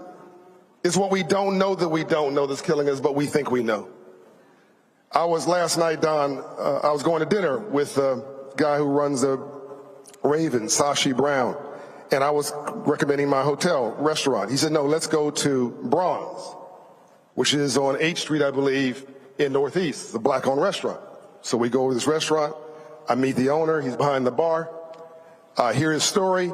He bought this building in 2020 when, during the pandemic, all of the property values were down. Yes, he's making an income. He got receipts from that night. Yes, he has some revenue, but none of that matters. That building he's in is worth 7 figures. The credit score, Don, in Anacostia today is 612. The credit score in, I think it's called Tinleytown, is 775. 15 minutes apart. All across this country, you can go across this country, black people are the lowest credit score in America. That means that half of black people who have a credit score below 620, financial literacy, below 620, there's nothing wrong with us. We're brilliant. But we're talking about getting that bag, getting that cash, getting that money, getting that dollar. You build wealth in your sleep. You make money during the day. It's what I call making a living. So when you wake up in the morning, half of us are locked out of the free enterprise system because our credit score is 580, 550, 600. What do we see in our neighborhoods that have that credit score, Don? A check casher, next to a payday loan lender, next to a rent-to-own store, next to a title lender, next to a liquor store, next to a pawn shop. Can I get an amen? And a church down the street trying to make you feel a little bit better once a week. That's your neighborhood therapist. Because we are afraid to go see a psychologist, and if you black and American don't think you're crazy, you crazy. So the problem is that's a 500 credit score neighborhood. You want to change America beyond what the chairman can do, what Congress can do? We move credit scores 100 points, which we can do ourselves. You move credit scores 100 points neighborhood by neighborhood. You listen to me now. You stabilize this country. You never had a riot in a 700 credit score neighborhood in America's history. 700 credit score neighborhoods go shopping. And I don't care whether you're black or white or red or blue. When you got some more green, you got freedom. This battle has changed, and hopefully later on we get into the demographics we talked about backstage. But this financial literacy thing, this is the new battleground. Because when you know better, you do better. Last thing I'll say, where have we succeeded? For somebody cynical out there saying, I don't know about this. Where have we succeeded? The arts, professional sports, faith, public policy. Rules are published, playing field is level. Can I get an amen? No one's ever taught us capitalism and free enterprise. And hopefully before this panel is over, you're going to see this nation now literally cannot do without us. It's never been this place and this space and this time in the history of this country. We're no longer asking for charity. We're no longer asking to do the right thing. Literally, economically, the country needs us. But we have got to be prepared with the tools to be able to go in and get that access, to get the number one way you build wealth in America, which is home ownership, small business ownership, entrepreneurship, etc. In Atlanta, Mayor Andre Dickens said, I want a bank account for every kid in kindergarten. People laughed at him. What are you talking about? And Keisha Lance Bottoms. We now have an account for every kid and 7,000 kids in Atlanta public schools and kindergartens. Here's the drop the mic. Check this out. If you have a bank account in kindergarten, nothing else, no money in it, you're 50% more likely to go to college. If you have $50 in that account in kindergarten, you're 75% more likely to graduate from college. Because the kid is connecting education to aspiration. There's nothing wrong with us, except we never got the business plan, we never got the memo. And we never got a chance. Applause for generational wealth. So I'm gonna get more into this on Monday, Michael. But we got lots of wealth creation conversations. The problem is the conversations are all about panels. It's not actually leading to wealth creation. And I dare say, and again, I can pull up right now, it is a massive list of events, receptions, all sorts of things. I mean, a massive list of events that begin Tuesday and Wednesday and Thursday. It's a ton of stuff tonight, tomorrow night, Congressional Black Caucus Foundation, ALC. And I'm not begrudging any of that. But I dare say, if there is a place to start when it comes to driving this, it's all of those sponsors, and we're gonna show them all on Monday, all of the sponsors, all of the corporations that are here at CBCF that are sponsoring concerts and tables and receptions and awards and panels. And we've got to be asking the question of every single one of them, How much money are you spending with black law firms and professional services? Yep. Black accounting firms? Are you using black caterers? I'm not talking about this week at CBCF. I'm talking about in their companies. Do you have black limousine companies? Black event planners? How much money are you spending with black-owned media? That's the question. See, I'm not actually interested in more conversation about wealth creation. I want to actually spend time on wealth creation. And to me, if 95% of all black-owned businesses do less than $5 million in revenue, well then to me, the CBC should say, our target goal when we come back in 2025 is that we push that up to 8 or 10%. But unless you establish those goals, and unless you then begin to challenge people to actually do that, then all we're gonna keep doing is having more damn conversations. Oh, I agree, Roland. First of all, I'm glad they had the panel because they are giving out some good information. I'm glad you had my frat brother John Hope on as well. But yes, number one, the sponsors of the CBC. This is a question I have when I look at things like that, and I'm speaking from the perspective of someone who managed an African American-owned business, who had various contracts, who had contracts with local city government and state government, things of this nature, but also worked alongside like corporations as well, because people talk about business ownership, but don't realize that if you don't have clients, if you don't have contracts, you really don't have a business. And we're spending billions and billions of dollars a year with these white corporations, and they're largely taking that money and giving the contracts to white-owned businesses. So the white-owned businesses, the catering companies, the advertising agencies, the law firms, largely benefit, and also media, advertising and media. Okay, I have a background in radio. Used to sell ads for the Time during the morning show locally. I remember No Urban Dictate. You know about that, Roland. No Urban Dictate when it came to radio and media. Okay. Well, first of all, that don't just apply.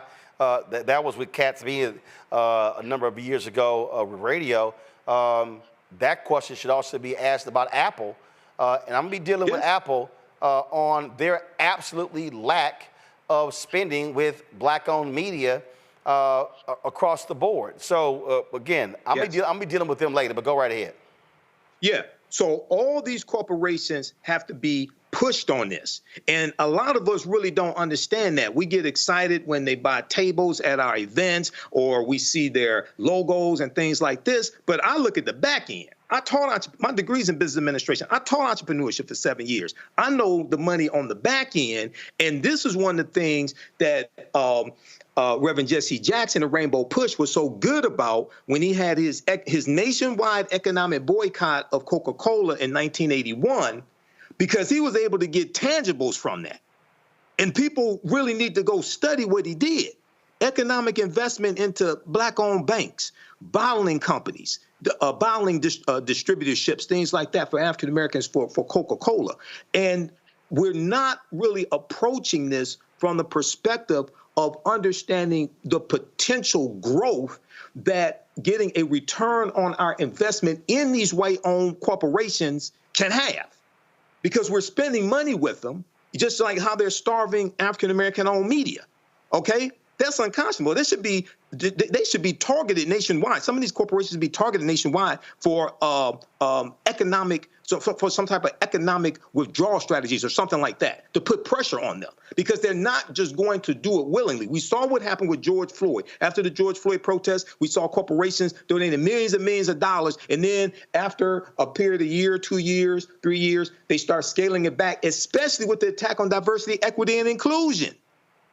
So we have to understand that how to play this game to win, and we have to keep our foot on the gas. So Matt, again, the thing that I look at whenever these conversations happen And I've seen these discussions at the National Urban League Convention, at the NAACP, and I can just keep going on and on and on. And the first thing I do is I go, what's their spend? Not the philanthropic spend. What is the corporate spend? You're a lawyer. Every single one of these companies use outside law firms. Every single one of them. And they spend millions of dollars a year on professional services fees, and very few of those dollars go to black folks. So if you're a black law firm, or you're a black accounting firm, and whatever, this is how you're able. I told somebody, I was having a conversation with the head of the SBA. I said, listen, this business has been profitable. Now, for people to understand, profitable means that you made at least more than $1 than you spent. Mm-hmm. So the problem for some folk, they hear profitable and they think, oh, you make as much money as CNN. No, that's the whole problem with some folk. So you can make $1 more than you spent, and you're in the black, you're profitable. But the reality is, we have been profitable by more than $1. But the bottom line is, those expenses have to be seriously managed, because we don't know what the economic downturn will impact us next year. So I have to actually be very, very careful with what we spend between now and December 31st, because one, got to pay taxes, and then got to be able to ensure that if there's a shortfall in advertising revenue in the first and the second quarter, you're able to still pay everybody all expenses so you don't lay people off.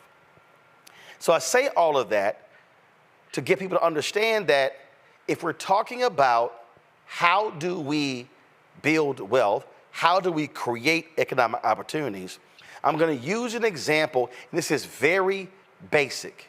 I need everybody listening to what I'm talking about, because I think when we say create wealth, people start thinking Tyler Perry wealth. Now, that's a whole separate type of deal.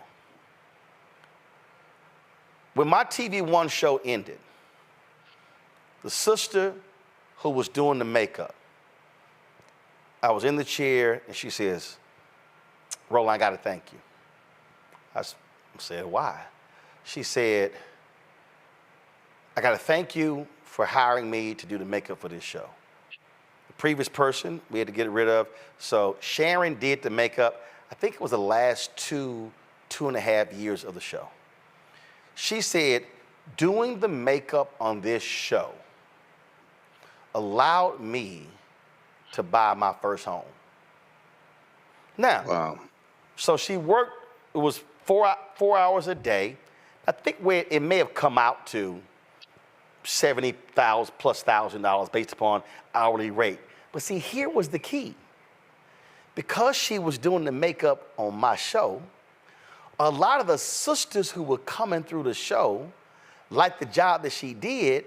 So when they had other things happening in DC, including some of the entertainers, they were hiring her. So she was getting other jobs off the basis of doing the makeup on my show. In fact,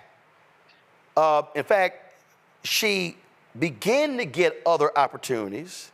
She began to pick up other opportunities. She began to do the makeup, and she would often say, oh yeah, this person and that person and that person. And I follow her on social media. And I saw her one of her posts. And one of the posts was real interesting because she was talking about where she started and where she's been. And by doing the makeup on our show, connecting with other people, led her to do the makeup for Supreme Court Justice Ketanji Brown Jackson. So when Ketanji Brown Jackson was in vogue, you're sitting here seeing Sharon's work. And she posted just how amazing the opportunity was. Now, Vogue did not give her credit for, no, matter of fact, they did. See, I need everybody listen and watching to understand, because see, y'all don't understand how these things are connected. What does that say right there? Drop the lower third. In this story, makeup Sharon Richmond. So, if there's no black-owned media show, Sharon is not getting the opportunity because in the television makeup industry, there are few black women doing makeup on TV shows. Some of y'all don't hear what I just said. Mm-hmm. So that's wealth creation because by working on this show, Sharon is able to buy her first home. This is what we're talking about. So for me, when I hear these conversations, this is what happens if you are getting contracts, getting opportunities, you now can hire more people. So when I talk about this show, lighting, set design, control room, green screen, set, all built by black companies. So when we get more advertising, when we go out, we can hire black production crews, more producers, more writers, more staff. Those folks have jobs. What's then happening is they are sending their children to school. They are able to buy homes. That's what we're talking about in this conversation. So we need our black organizations, NAACP, National Urban League, Rainbow Push, National Action Network, Fraternities and Sororities, Prince Hall Mason, Eastern Star, Lynx, Jack and Jill, CBCF, CBC, CBC Institute, using their collective influence and power to say, if we're going to have wealth creation, we will start with the companies that come to us to sponsor stuff looking for that black stamp of approval, because that's how you change it. And there's no better place to start than the folk who are sitting right in front of you. I think this is a multi-pronged thing, and I think you're 100% right. I think your example of Sharon, your former makeup person, is a brilliant example of how that can cascade and lead into other opportunities. And I think it's important for black entrepreneurs to be not only empowered, but to be well capitalized and to have as much access to capital to flourish. What I'll say, though, sometimes is when we talk about the wealth creation conversation and financial literacy, I think sometimes our focus can be a little off, where we are too focused on the capitalistic element of it, because I would dare say that the real barometer for a community and a community's financial health and a community's financial progress is the people who are primarily going to be investing and making their life off of wages, because that's the reality for most people. That's not to eschew credit rates and interest. I mean, all those things are important. If you don't know how to negotiate a better interest rate or get a better interest rate when you buy a car, then you're subject to paying more for the cost of that car over the time of the contract. We understand that. But the reality is a lot of this has to be rooted in conversations about policy. And we talk about it all the time on the show. And I know you're focused right now on the wealth creation as it relates to black entrepreneurs and black capitalism. And that's important.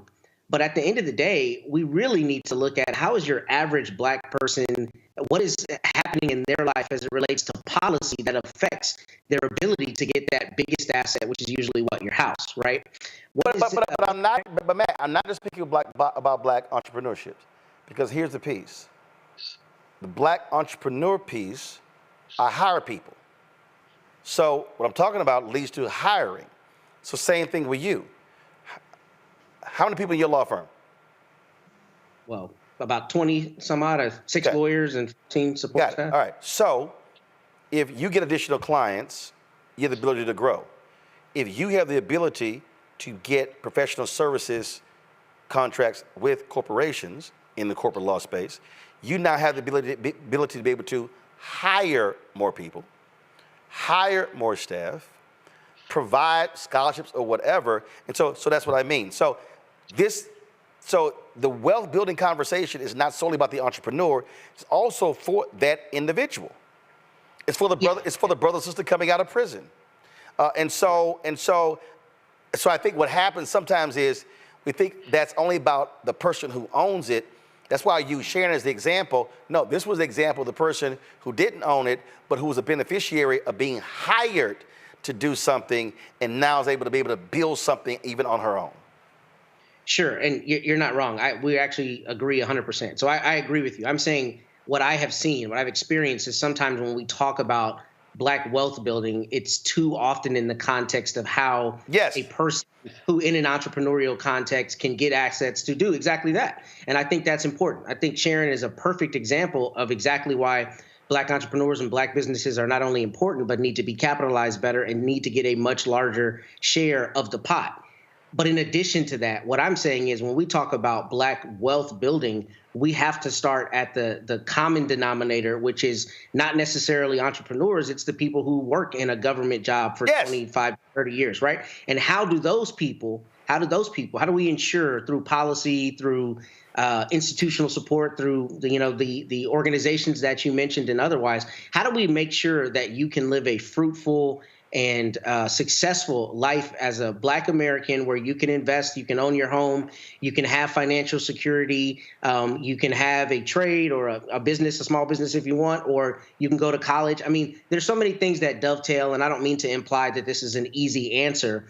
But the reason I think that conversation is important because that's the vast majority of our brothers and sisters. Yeah. It's not people with necessarily the highest earning potential and who have the opportunity to take disposable income and buy a real estate, an investment property. It's more, how do I make sure if I don't necessarily have some of those opportunities that I can send my children to a good school, I can get them educated, I can make sure they've got a little money to go out into the world. And that's the conversation I don't think we have robustly enough when it comes to wealth building, so to speak, because that's the reality for more people. And I think the real question is, how do you make sure that the government support and the government programs, like we're talking about Vice President Harris, support that? Because that's the reality of most of our brothers and sisters, and that's what we need to look at. And I'll give you this. I'm going to close it out with this here. So, John Hope Brown, he praised Deion Sanders for getting with the bank and opening accounts for his players who have children,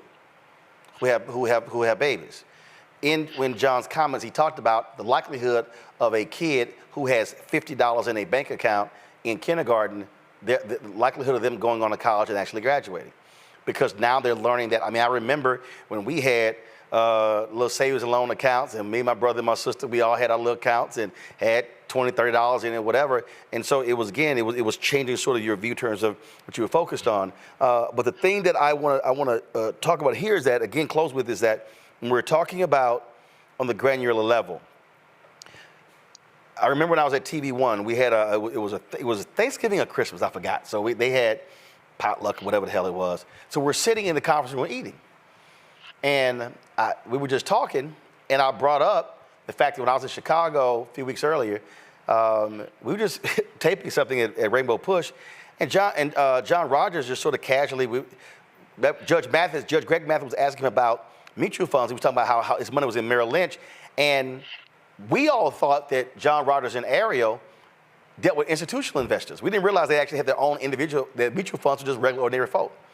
And then John goes, "Oh yeah, we have those. You know, people can start with as little as $50 a month." We all like, any of y'all know that? Everybody was like, "We know that." We were like, "John, y'all might want to tell that story." So what happened was, here we are at the staff luncheon, and I mentioned that, and two of the folks at the table, literally after lunch, went back to the office and opened an Ariel Capital mutual fund starting at $50 a month. And it was one of those basic small things that got them on the road of putting money away in the mutual fund and then be able to grow that and go from there. And that's what we're talking about here. That's information. And so what I desire is from our organizations is to use their leverage and influence to be able to drive these corporations to begin to create the downflow of dollars. I don't want them just buying a table. I want them leaving here and having the downflow of dollars to our corporations, to black companies, which this allows us to hire more people, be able to private level education, because that's actually how you create wealth. Everybody is not going to own a company, But if we are hiring more people, being able to grow, then we can actually impact. So I'm gonna have more of this on Monday. Mike, we appreciate it. Matt, thanks a lot. Kelly had to go, folks. Thank you so very much, folks. That is it. It's been a fabulous week, a difficult week. Of course, we had the vice presidential debate taking place on Tuesday. Learned early that morning the death of Frankie Beverly, and that took place. So we had our special the next day as well. Next week we'll have our tribute to James Earl Jones. We appreciate all of y'all and your support. Don't forget, support the work that we do here. Critically important. Your dollars matter, and I'm telling y'all, we're fighting a good fight. Apple and some other companies. I'm gonna tell y'all more about that later, trust me. But you can join our Bring the Funk fan club. Send your check and money order to P.O. Box 57196, Washington, D.C., 20037-0196. Cash App, again, is $RM Unfiltered, but the backup one is Cash App, Uncle Roro Martin, also, $ Uncle Roro Martin, also $ BLK Star Network, Black Star Network, $ BLK Star Network, PayPal, R Martin Unfiltered, Venmo is RM Unfiltered, Zelle, Roland at RolandSMartin.com, Roland at RolandMartinUnfiltered.com. Folks, that's it. Tomorrow, Phoenix Awards taking place. Congressional Black Caucus will be there. And then on Sunday, if you're in Virginia, I am going to be actually having them on the phone. So look for it on social media. I'm going to be helping folks. They're going to be canvassing in Loudoun County. I'm going to be helping them kick it off, the canvassing on Sunday at 1 p.m., I think. So we'll be doing that as well. And then again, I'll see y'all on Monday right here on the Black Star Network. Holla! Black Star Network is here. Oh, no punch! I'm real revolutionary right now. Thank you for being the voice of Black America. All momentum we have now, we have to keep this going. The video looks phenomenal. See, there's a difference between Black Star Network and black-owned media and something like CNN. You can't be black-owned media and be scared. It's time to be smart. Bring your eyeballs home. You dig?